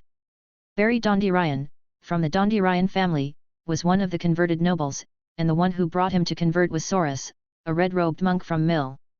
Saurus is an obese monk, shaved with a monk's head and a shawl woven in red wool. It is covered with dark patches and emits the smell of wine and meat. He is a wine and meat monk at first glance. Although he was a wine monk, Saurus was indeed very famous. He had already been in King's Landing during Robert's reign. He had excellent sword skills. He heard that he could also play a flaming sword and participated in the king's competitions held by the king many times, and he can win considerable awards every time. It is precisely because of those competition prizes that he can eat and drink well in Junlin City. Now that Junlin City has changed Leonor as the leader, the red-robed monk followed Barry obediently. After hearing that Leonor was interested in the magic of the red god, he took the initiative to ask Leonor for his own sword, want to demonstrate the legendary flaming sword magic. Because he had been assassinated by the Faceless, Leonor improved his defense from all sides, among which restricting the wear of weapons and armor by those who meet. Now, when Saurus wants to wear a sword, he hesitated. It satisfies him. Your Highness, please see. Saurus, who was fat, held the sword in both hands and leaned his head against the sword. After meditating for a while, he was so fierce that he raised the sword in his hand, and a blazing flame immediately ignited on the blade. How did it do it? Leonor looked at the blade of the sword that turned into a torch in Saurus's hand, with a very surprised expression. He had just checked the sword, and there was no wildfire or other substance on it. How did he ignite it? What burns? This is the power of my lord. Saurus put on the expression of a charlatan and put down the sword in his hand. The flames on the blade slowly extinguished, and high-temperature smoke came out from the scorching iron sword. Talk about the key points. Leonor was not listened to Saurus' memorization of scriptures. Okay. This is a spell. I don't know if it has anything to do with my lord yet. In short, I have this ability. As long as I concentrate, I can ignite the flames on the blade. Saurus met lie. Anno looked a little nervous. This king shouldn't want to learn this kind of magic. How many times can you use this kind of spell every day? Do you know other spells? Leonor did want to learn it, but he knew what he meant by looking at Saurus' vague tone, so he didn't ask directly, but just asked Hong indirectly. The use of divine spells. Chapter 55. When Robert usurped the throne, the Lannister family's army captured King's Landing before the rebels. They wanted to ravage the entire King's Landing. The Lannister family's vassal, Demon Mountain, raped and killed Prince Rhaega's wife, Elia, the wife of Prince Rhaega Martell, and killed her and Rhaega's 2 children. This incident made the Martell family extremely angry, but because the times had come, Robert sat firmly on the Iron Throne, and Cersei of Lannister became the queen. The Martell family knew that it was meaningless to denounce this matter again, so they could only force to accept peace, but that anger did not fade with time. The reason why Dorne's Red Viper Oberon in the original plot is willing to serve as a proxy knight for the little demon is because it gives him the opportunity to fight against Demon Mountain, the enemy who raped his sister. Now that the opportunity to officially start a war with the Lannister family is in front of you, Leonor believes that the Martell family will definitely not refuse. As he wished, after his messenger arrived at Yangji City to convey his request, the Martyr family sent an envoy to King's Landing to visit him with a fleet. This envoy is Oberon Martell, who is known as the Red Viper in the 7 Kingdoms. He is the younger brother of the current Prince Doran Martell and the former Princess Ilia Martell, who was the younger brother of the current Princess Dorne and his former Princess Ilia Martell. In addition to himself, he also brought a mercenary army called the Sand Snake Group to King's Landing City. When Leonor came to the dock to greet Oberon, he saw a group of sand snakes. They were a group of samurai wrapped in headscarves and masked warriors, mostly wearing composite armor made of animal skins, cloth robes and iron sheets, with a scimitar on his waist. Carrying a bow and arrow, holding a spear, occasionally holding a short but well-proportioned Dorne horse. This was the first time he saw an army outside of tradition. It felt shabby overall, but to be honest, all of these people were filled with a sharp breath, and the queue was breathing and exhaling as if it were a hole. This is the real teams that have been on the battlefield. While Leonor was thinking, Chilio, behind him, came closer and shouted. Your Highness, here you come. Hearing the reminder of the close-fitting swordsman, Leono retracted his gaze of the sand snake group in the distance, lowered his gaze, and saw a small team walking towards him on the road ahead. The first person in this team was not wearing a yellow turban on his head like others, his shiny black hair was neatly combed, and under the point of the beauty was an olive face, and under the yellow cloak, a delicate one the complex red armor wraps the body. Following this man was 4 or 5 followers wrapped in yellow turbans and thick robes. Among them was a man holding a flag with a golden sun painted on it and was penetrated by a spear. This is the golden gun penetration of the Martel family of the royal family in Dorne. Except for the man holding the flag, most of the others in the team were slim, with a headscarf covering their faces, showing grey or blue eyes, holding spears, scimitars, daggers and other weapons, and were actually fully armed women. Prince Dorne, the red poisonous snake Oberon Martel, walked straight to Leonor and bowed slightly. It seemed polite, but his eyes were always staring at Leonor and said, "What should I call you?" "His Highness Oberon, just call me Leonor." Leonor gave his respect slightly. "Isn't it the king?" Oberon is over 40 years old, but his appearance is not at all. His olive skin is smooth, his expression is full of chic and unruly, and he has no scruples on his words. "I swore to avenge my brother and finally crowned me in Kian City. Before I could, I was still the prince of the summer hall, not the king." Leonor answered freely. "But you exercise the power that only the king has." Oberon's words meant something and mobilized more than half of the 7 kingdoms to encircle Lannister in the western border.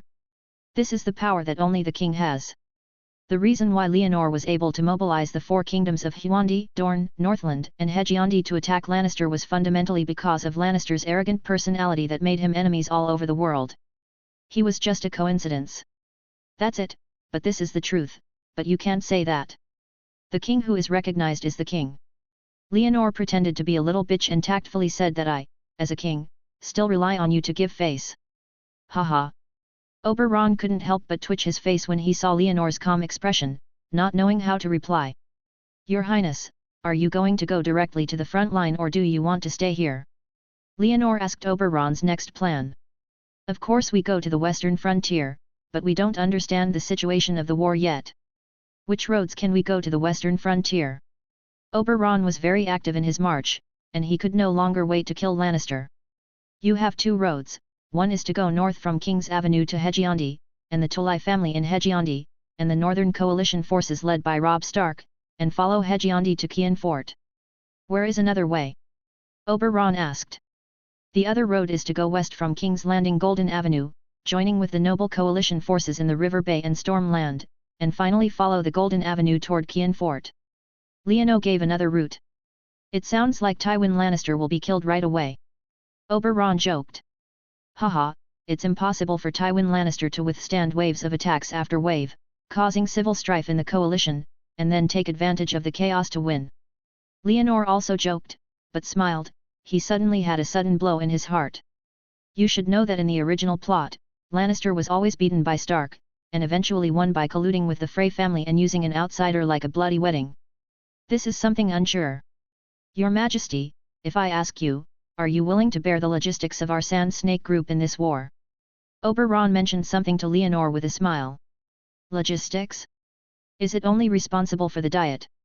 Leonor came to his senses and asked back. "Yes, not only people, but also war horses." Oberon did not ask for military pay, but only logistics. This is a very important thing. Without this, there is no war. They are Dornes and cannot get any supplies here. If they do not get any supplies here, they will not get any supply. Can only rob the troops. How many people and horses have you brought? Leonor did not agree immediately. 200 mouths, 500 horses. Oberon reported 2 core numbers. With a ratio of more than 1 to 2, Oberon wanted to make a breakthrough with light equipment. After hearing Oberon's numbers, Leonor pondered for a while, without saying a word, but shouted at Arad, who acted as a guard on the other side. "Go and inform Dorit, and let him prepare 200 men and 500 horses for food and water for our Highness Oberon." Leonor waited for Arad to leave, turned his head to look at Oberon, and saw that the other party also bowed to him. Seeing this, he waved his hand indifferently and reminded him. "Your Highness, if you need more, tell my men directly, and they will do their best to satisfy you. Chapter 56. Oberon and his sand snake group rested in King's Landing for a day. After each received enough food for 10 days, he set out on his own and set out along Golden Avenue towards Qian City. There are too few people in Dorne, and the road they chose is not good. They should go from King's Avenue to the River City to join the army in the north. Balistan was not optimistic about the route chosen by Oberon. Dorne has been in ancient times since ancient times. There were many wars with the Stormland and River Bends, and Oberon once injured and disabled the eldest son of Tyriel's family in the competition. This trip is very likely to cause conflicts. Balistan, select 1,000 soldiers for me from the army you trained. Leonor ignored Balistan's concerns. Your Majesty, you plan. Balistan showed a hopeful look. Do as you do. Leonor only asked Balistan to obey the order. Yes. Balistan showed a joyful look, paused his head suddenly, and then turned to select soldiers. Dorit, you must ensure that all 1,000 soldiers are covered in armor, each with at least one spear, a sword, and the more bows and arrows, the better. At the same time, prepare as many horses and wooden carts as possible, and fill them with food and water. Leonor then made various requests to Dorit beside him. Yes. Varys, put the intelligence of the Western Army, including the number of people, armed forces, distribution, population base, and food storage. Leonor then said to the bald fat man with his hands in his sleeve. Sir, I'm afraid Tywin Lannister can't even say this. Varys showed a look of surprise on his face. Westeros was a knight system. The knights advocated bravery and fighting alone, and the lords also paid more attention to the knights. Neither the lord himself knew how many people could be pulled out in each manor, nor did his little birds know. Then let's estimate, look at how many territories there are in the western border, how many cities, how many manors, and the population of each place, and then estimate how many troops they can dispatch. Leonor was not very satisfied. Varys, this intelligence minister is a bit too miserable. Okay, okay. Varys could only respond. Vincent, send a crow to the Windbreath Castle and ask Kotallo to recruit the Stormland Knights who are willing to fight to King's Landing for me, with a period of 3 days. Yes. Within 3 days, Leonor recruited and allocated 1,000 infantry, 400 knights and more than 1,500 mules and horses. After all the weapons and supplies were complete, he prepared to head north along King's Avenue. On the march route, Leonor made the opposite choice from Oberon, preparing to go north from King's Avenue, along Hedgian Avenue to the River City, and then attack Ed and the others, and then attacked Qian City together. Compared with the River Bay land that already has political alliances and the Stormland that is detained with interests, Leonor feels that he needs to use his heart to strengthen his understanding of the noble knights in the northern border and the Hedgian land. As for the future when facing them, my eyes were dark. Leonor beat the plan full, but the action to the north had to be terminated before it was even carried out. The Raven brought back the latest battle report on the southern line. The coalition forces of the River Bay and Stormland led by Mesteriel were defeated by the Western Frontier Army led by Kevon Lannister on Golden Avenue. Mesteriel himself captured, more than half of the troops collapsed directly. Leonor was numb when he heard the news. He could not have imagined that this inflatable fish master would be so delicious. The food is the only one, and the mess left by the inflatable fish must be cleaned up. Leonor modified his march route overnight, allowing the recruited and dispatched troops to turn overnight, marching to the west along the Golden Avenue, and he led Brienne, Arad, and Alex Oakheart and Gloss Booth. 50 guards including Luan and other royal guards rode their horses to the front line first. Before leaving, Leonor entrusts all the affairs of King's Landing to Balistan, allowing Dorit and Vincent to serve as his deputy. Varys cooperates with the support and can be with Kotanai of Fengzi Castle if necessary. Ponlos takes care of each other. Teacher, I'll ask you for everything here. Leonor asked Balistan. This time, Balistan wanted to follow him to the western frontier as a pioneer. The current King's Landing city seems calm, but in fact it is undercurrent. Stannis is still eyeing Dragonstone Island. His army is not worth worrying about, but the black magic of the Red God Priest has to be guarded against. He cannot let Dorit and Winsent face the threat, so he could only trouble Balistan to take charge, hoping that Stannis would be merciless about some Balistan's reputation and show mercy. Your Highness, please rest assured. I will definitely guarantee the existence of King's Landing. If you have something that cannot be handled on the front line, you can consult Count Landeo Talai of the Corner Tomb. Balistan felt helpless, but more it is a sense of mission entrusted to be mission assured. While accepting the task, it also puts forward opinions on Leono. This future king does not have large-scale battle formation experience. He needs the assistance of experienced generals. In addition to himself, only Cowling's Landeo Tally can use it, but I don't know if this future king will mind other side. Thank you, I will. Leonor carefully wrote down Ballaston's words, and after asking for help, he turned around and galloped to the front line with his team at night. Golden Avenue is the natural dividing line between the river and the west border, directly connecting Junlin City and Qian City on the west border. Leonor led his team to gallop overnight, and the next morning he saw scattered defeated troops in the wilderness. Most of them are from Huan, wearing cloth clothes or simple leather armor, walking in the wilderness. The better ones carry a spear, and the worse ones directly support a stick, and in groups of 3 or 2, without any frustration at all. Instead, they are not ashamed of losing. Talk and laugh, as if you end your outing and go home. They are all followers of the Manor Knight. Westeros does not have a system of military service. The so-called soldiers are entourages brought out by knights from the manor or entourages recruited by lords from the territory. Conscientious lords will pay salaries, while unscrupulous lords' knights require submission. Working in labor is a waste of time, and sometimes you don't even have enough food. The people are clear about many things. As long as they leave the boss's sight on the battlefield, they will go directly to fish. When the defeat is broken, they will be even more happy and can find a way home directly. As for national hatred, it is the relationship between the Lord and the Jazz has nothing to do with them, even half of the Bronze Star. Leonor understood the situation of the defeated soldiers, so he didn't say much, but slowed down the speed of the horse under his seat and asked Arad to beat a yellow flag with a stag with a crown on it. Is the royal flag of the Baratheon family. In this way, Leonor and his group of tall horses, the yellow flag of the crowned stags flickered, facing west against the collapsed crowd, attracting the people who were looking for the way to look sideways frequently. Although most of the people ignored Leono and were still looking for a way home towards the south and the west, there were also a few people. They saw Leono's cavalry team, quietly turned around and followed him, hanging from afar behind them. Chapter 57. Leonor was wearing a golden robe on his black armor, a yellow flag on his head, holding a red mace, riding a black war horse, and walking on the Golden Avenue with a team of 50 riders. As the sun rose above his head, his team began to meet the Riverland knights wearing armor or scales. These scattered knights are much more capable than the soldiers. Even if they are defeated, they are still fully equipped with military equipment. Occasionally, there are still 1 or 2 riding horses. When they see the oncoming yellow flag, they will greet them directly, saying that they are certain earls, a certain Jazz in the Baron's lord. Leonor did not respond directly to these knights who came to meet, but instructed Brienne to deal with it for herself and put them around.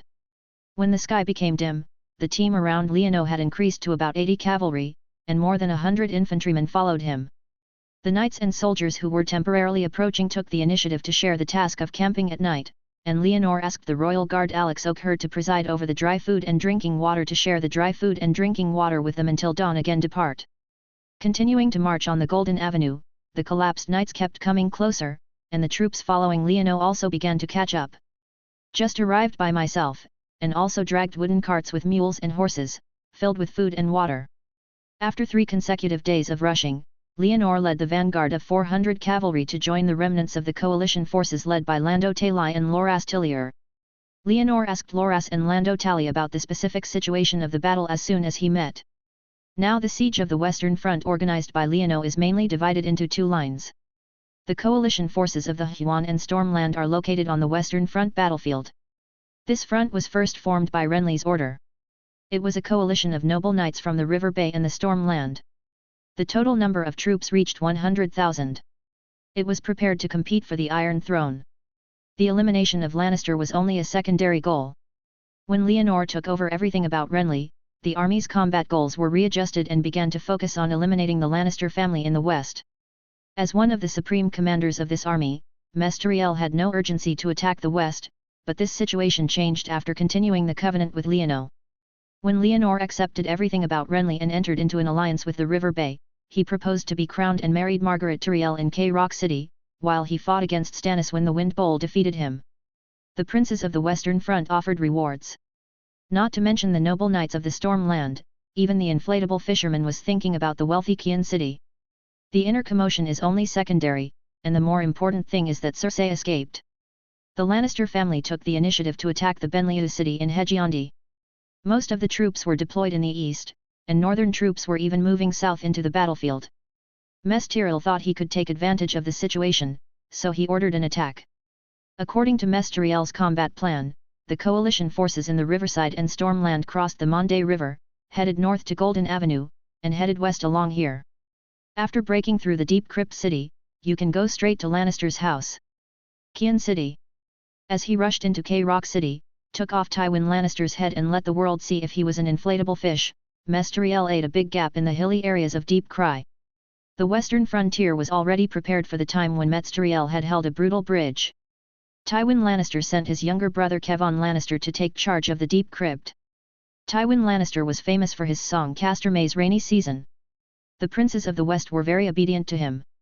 In addition, Leonor gave a reward to the princes of the West this time, which made the princes in the western border felt that they had no chance to surrender, so they were very obedient to the command of the Lannister family. The Lydon family in Deep Cave City, the Brax family in Cock Valley City, and the Chaliot family in Silver Mountain City.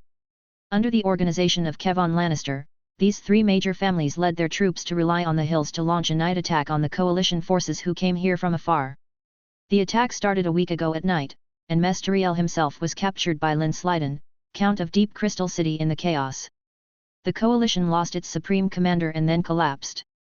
If Lando Tally had not found Loras in time, the two of them would gather their troops to defend, build the camp again, and wait for Leonor's support. Have the troops in the western frontier attacked you during your defense? Leonor asked about the movements in the western frontier. No, they seem to have had an internal strife. Landeo Tally, who had a grey beard and a tough face, sighed deeply, with both luck and a pity. Luckily was that they had a buffering opportunity and were not beaten by the Western army in one breath. They were dispersed, but unfortunately they could not take advantage of this opportunity to launch a counterattack. Internal strife. Leonor was a little confused. It should be snatching the spoils. Landeo explained to Leonor. Okay. Leonor understood that the Western army was also a combination of knights and vassals. It scattered when it was against the wind, and when it was against the wind, it would fight to grab the spoils. This is a characteristic of the times. Have you ever met Oberon of Dorne? After Leonor asked the whole story of the battle, he silently considered the situation in his mind, and asked Landeo and Lolas about the whereabouts of the Dornes. Faced with Leonor's inquiry, Lolas frowned, while Landeo showed a surprised look and said, Red Viper. It was him. I invited the Dornes to join the siege of the West, and they agreed. Oberon took his Sand Snake group to King's Landing by boat, from the Golden Avenue, counting the time, he didn't meet with you. Landeo shook his head and responded to Leonor's question. The Sand Snake group led by Oberon did not join the coalition forces in the river and Stormland, and they didn't know where they went. When Leonor learned that Oberon had not joined the coalition forces, he was confused, but he could not think so much. Seeing that Lolas's face was gloomy, he spoke to Landeo. Master Landeo, please gather the knights and let them not be defeated by the failure in front of you. You should be excited in time. Yes. Landeo glanced at the gloomy Loras, knowing that the future king probably had something to say to his brother-in-law, so he said goodbye and left. After Leonor sent the Blue Road away, he turned to find a wine pot and a cup from the camp, poured Loras a glass of wine, and said, Go to find someone who can trust and negotiate with Tywin Lannister. Loras, who took the wine glass, looked a little suspicious. It was common for the nobles to be captured and redeemed, but what would they use to exchange for their father this time? James Lannister is in my hands. As long as Tywin promises to release the captives, I am willing to exchange it. I don't want my future queen to cry. Leonor's words made Lola's face look hopeful. Look. Chapter 58. Leonor talked to Loras for a while, and when he left the camp again, he saw that the knights were no longer as low as they were when they first met. They all smiled and saw that he bowed and bowed and bowed. Landeo Tally comforted everyone in just a while. Leonor was a little surprised and saw that the Count Jiaoling, who had grey hair and thin and capable face, was walking towards him with a young man with a look similar to him. Your Majesty. Landeo Tally saluted Leonor first. Master Landeo, your work has been done quite beautifully. Leonor turned around and lifted the curtain of the tent behind Landeo. Landeo looked up at Leono, who took the initiative to lift the curtain for him, and was a little surprised. After a slight pause, he regained his calmness. When he walked past Leono, he pointed at the young man behind him and said, "Your Majesty, this is my child, Dickon Tully. Can he be honored to serve you?" Leonor waved, letting Dickon follow his father to enter the account, and then he put down the curtain himself, followed in with a smile and asked the young Tally, "Would you like to serve me?" The young Dickon Tally was slightly stagnant when he heard this, and then knelt directly. "In the name of Heavenly Father, I wish to be loyal to you and serve you for life." "Then you should be a flag bearer by my side first." Seeing that Dickon was so decisive, Leonor waved his hand directly and let the young man stand beside him. Seeing his son standing next to Leono successfully, Landeo Tally's face also relaxed, and he stroked Leono's chest and said, "Your Majesty, as you ask, I revive the confidence of the knights with some words, and make them believe that you have brought more than 50,000 troops, and we will soon launch a new attack on Lannister to wash away this shame." "Mr. Lan, how do you know that I brought an army of 50,000? Leono made himself look surprised. Landeo Tally's expression was slightly stagnant.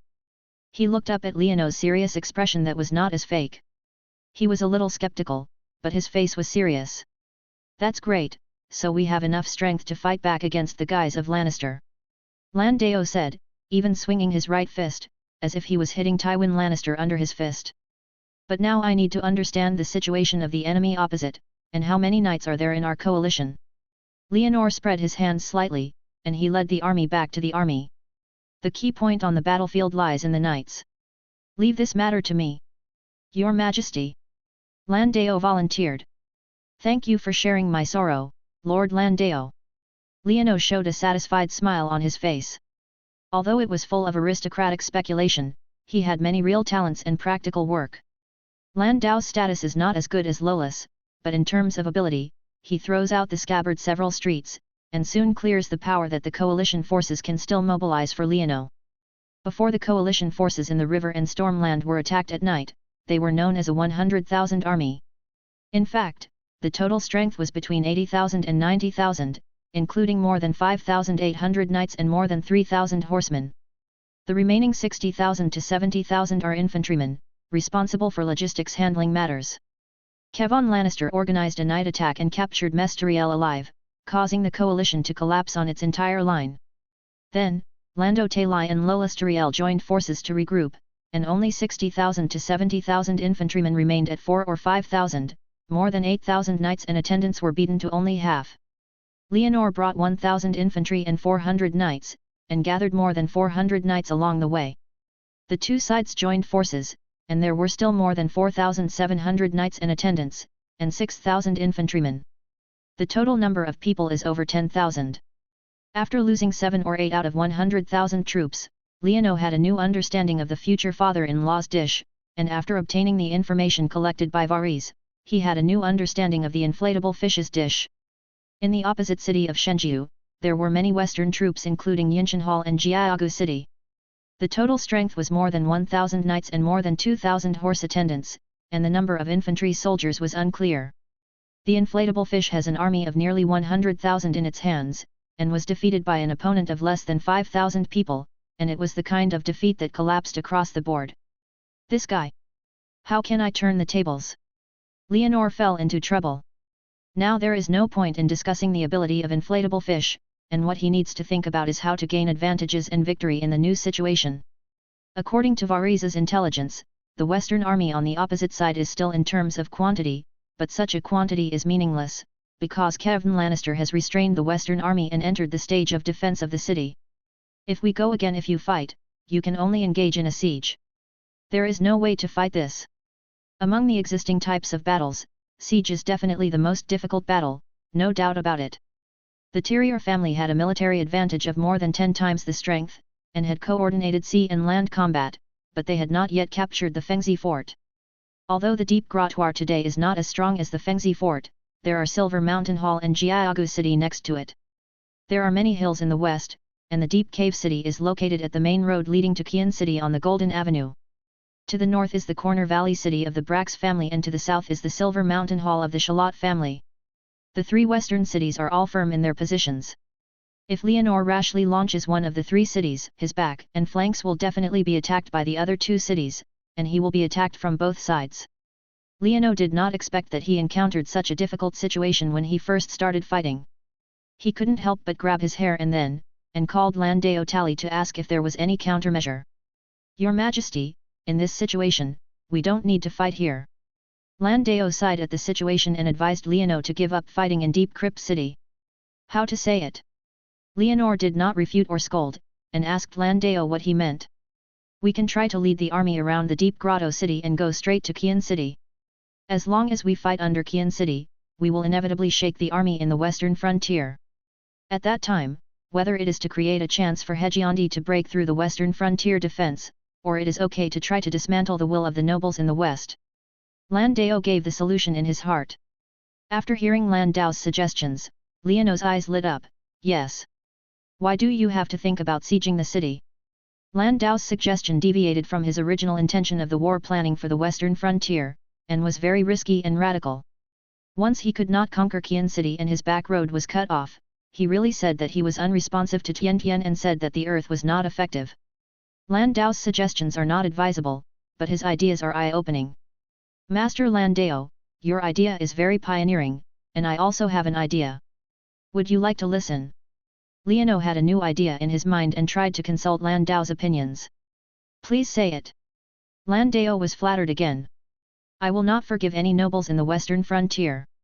Leonor first expressed his attitude. His war plan for the western frontier was to completely reject the aristocratic system here.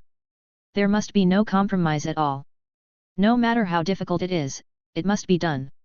Once he compromised with the western frontier, his oath and promise in Fengzi Castle became empty talk, which would cause political dishonest to the nobles who participated in the war, because he could not take out the extra land in his hand to reward the victorious noble knights. The noble knights are not really loyal ministers and filial sons. If they cannot feed them, their iron throne will definitely not sit long. I want to attack Deep A Cup Ointment City, but I can't think of how to capture this city in the middle of Jiaogu City and Silver Mountain Hall. Siege is difficult, but what if it's a field battle? Leonor's words made Landao fall into deep thought. Chapter 59. I have to fight to the end with the western frontier and to the end with the western frontier army in Shenjiu City.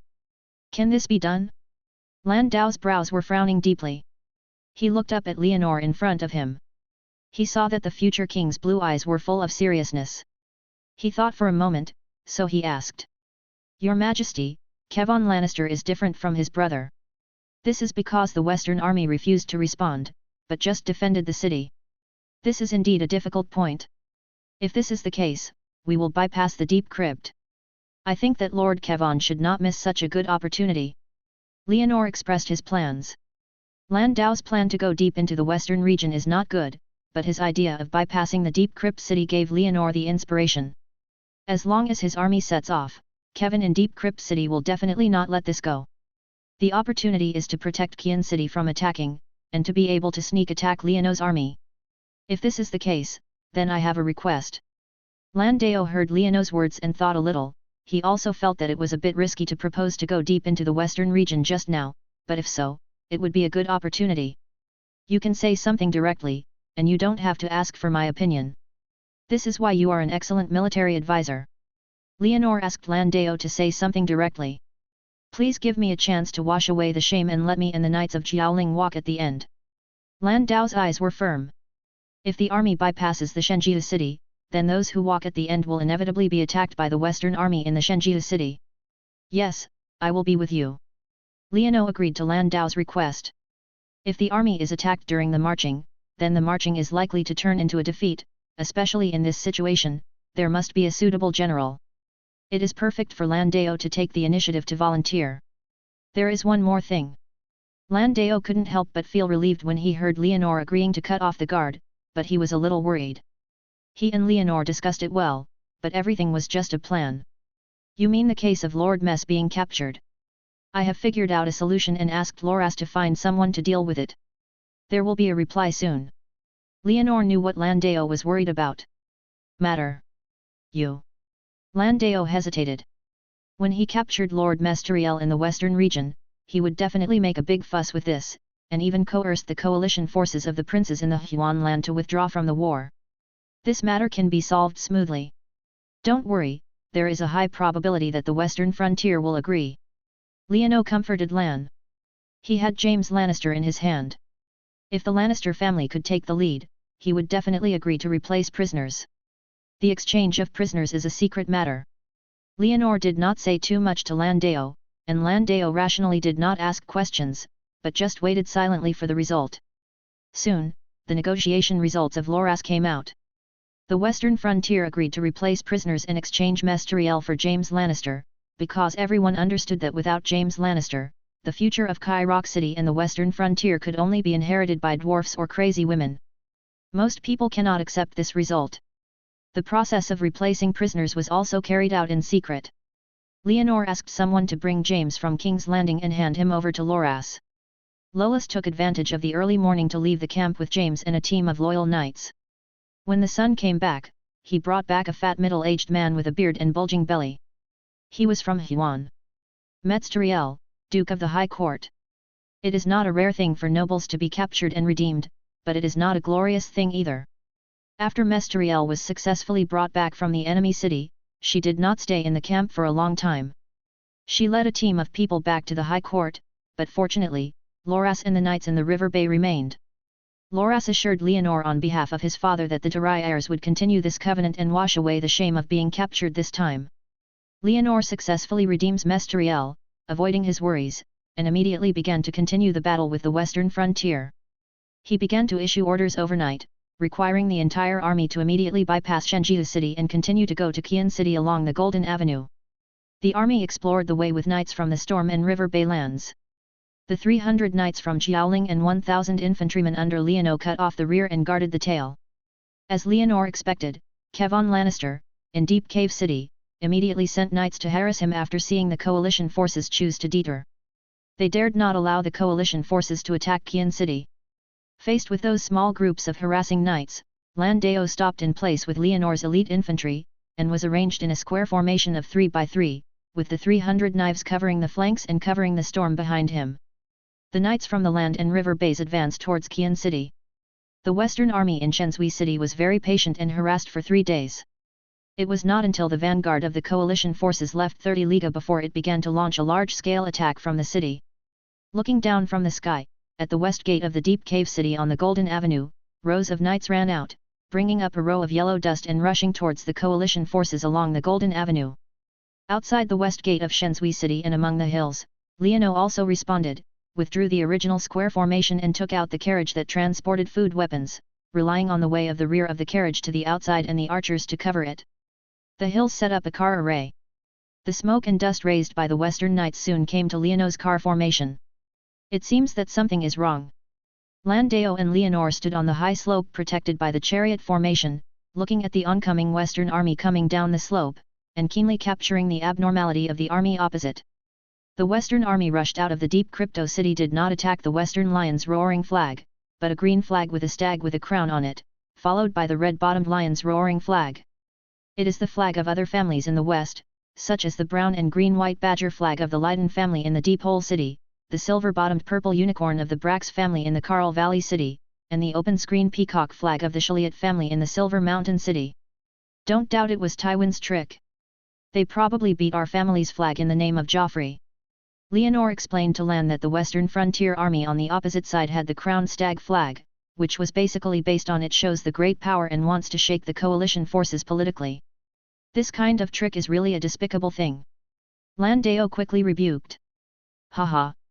Leonor smiled and glanced at the Count of Jiaoling who was showing his position, and explained to him, if Lannister bears this wave of attack, they can use this operation to obtain the Stormland and the Riverland. The heart of the nobles, after all, the nobles would not care whether the person who raised the flag was really Baratheon. This includes the Tarai heir family in the River Bay. Once the wind is wrong, they can still marry Margaret Tarai heir to Joffrey, so she will still be the queen. But a real knight will not ignore justice. Landeo did not dare to relax, saying that the Tally family would support justice and support Baratheon, who has real blood. Lord Landeo, the Tally family is all just and brave knights, but some people are not. Leonor smiled and stretched out his fist and tapped Landao's shoulder, telling him not to be too careful. That's not to say you. Chapter 60. Landao forced a smile. He didn't know what Leonor meant to say these words to him, so it was hard not to think of going somewhere else. Leonor didn't care about Landao's words and continued to watch the battle down the slope. His chariot formation was very tight. When the Western Knights discovered this feature, they immediately began to stagnate the team, then began to dismount, pick up the shield, sword, and battle axe. Prepare to fight on foot. The knights are not fools. They have received years of training. They can not only charge and shoot on horseback, but also use various weapons including axes, spears, and shields when dismounting the horse. They can be said to be good at both infantry and cavalry. By comparison, Leonor's infantry didn't know much. Most of them learned to stand in line, and then mainly fight with bows and arrows and spears. Hanging the sword is just a precaution. After the walking Western Knights approached the range, the infantry began to shoot their bows and arrows. Wow, the sound of arrows was densely integrated. Even with the shields, the pressure from the knights was huge. Some fell under the rain of arrows, while others were defeated with the shields nailed with arrows. After the Western Knights withdrew from the range, the officers immediately shouted "Stop shooting," and the rain of arrows in front of the two armies stopped immediately. "Your Majesty, your army is the most exquisite and disciplined army I have ever seen, no doubt about it." Landao sincerely praised Leonor. "But lacks aggressiveness."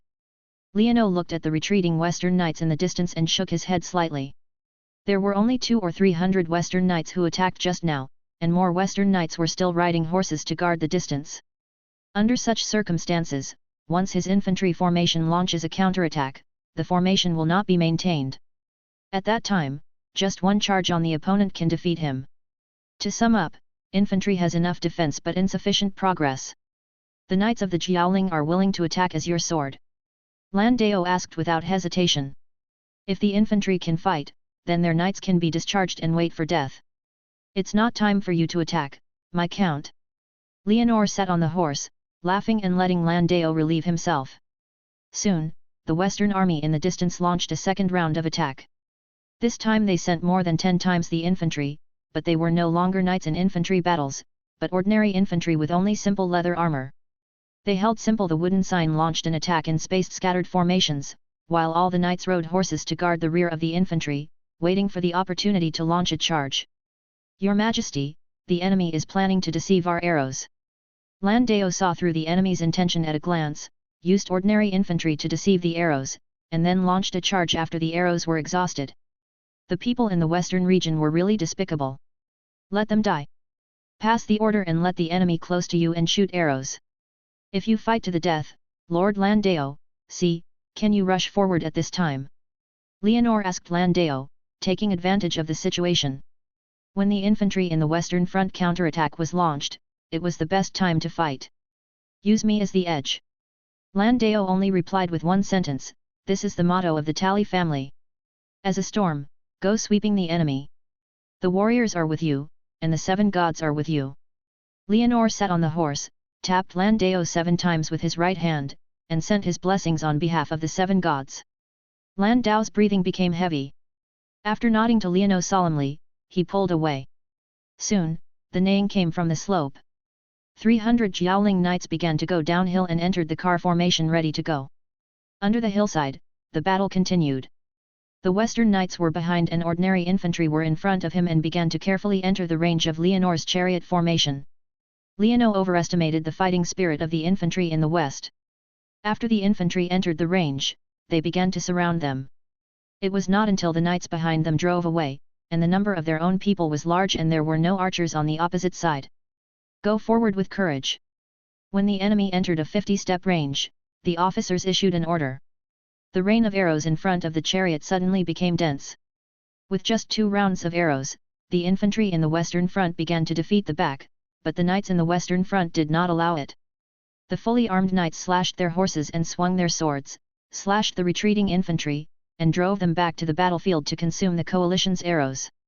Those poor western infantry were like this, being slashed by their own knights and betrayed by their opponents' bows and arrows, and squeezed into the middle of the battlefield. Some people cried loudly and some begged loudly. Start a counterattack. Leonor saw this and immediately ordered.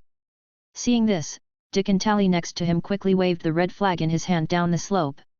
As the red flag was waving, the officer at the foot of the mountain saw the signal and quickly ordered the firing to stop, while the infantry pulled away the crowded carriage. The bow and arrow above the head stopped, and there was a gap in the enemy's vehicle formation in the distance. Before the infantry in the western border could breathe a sigh of relief, they felt suffocated because a large group of cavalry rushed out in the gap opened by the enemy formation in the distance. The cavalry were wearing a green flag, with a red Stare Hunter painted on it, and he was about to shoot with a bow and arrow.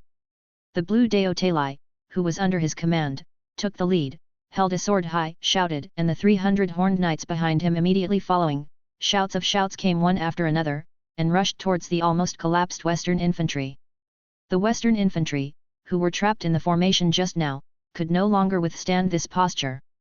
Everyone collapsed under the charge of the Jiaoling knights and began to turn around and flee. In this way, the Jiaoling knights drove the collapsed western infantry and began to retaliate against the western knights. The collapsed western infantry did not have the courage to counterattack the enemy, but when facing the knights supervising the battle on the way to escape, they did not hesitate to stab with their spears. Cut with a sword, hit with a shield, and kill all those who block the way, kill the gods and the Buddhas. Leonore stood on the hillside on a horse, watching the defeated soldiers in the western frontier who were swept by the Jiaoling knights to retaliate against his position, and was also stunned. The army in the western frontier was also caught off guard by this situation. By the time we wanted to stop it, we had forgotten that our military formation had been shaken, and all the flags, including the green crown stag flag, began to sway backwards. "Give me the flag." Leonore looked at the posture on the hillside, no longer hesitated. He took Baratheon's crown stag flag from Arad, and then rode down the mountain with the flag, rushing down the mountain with his horse.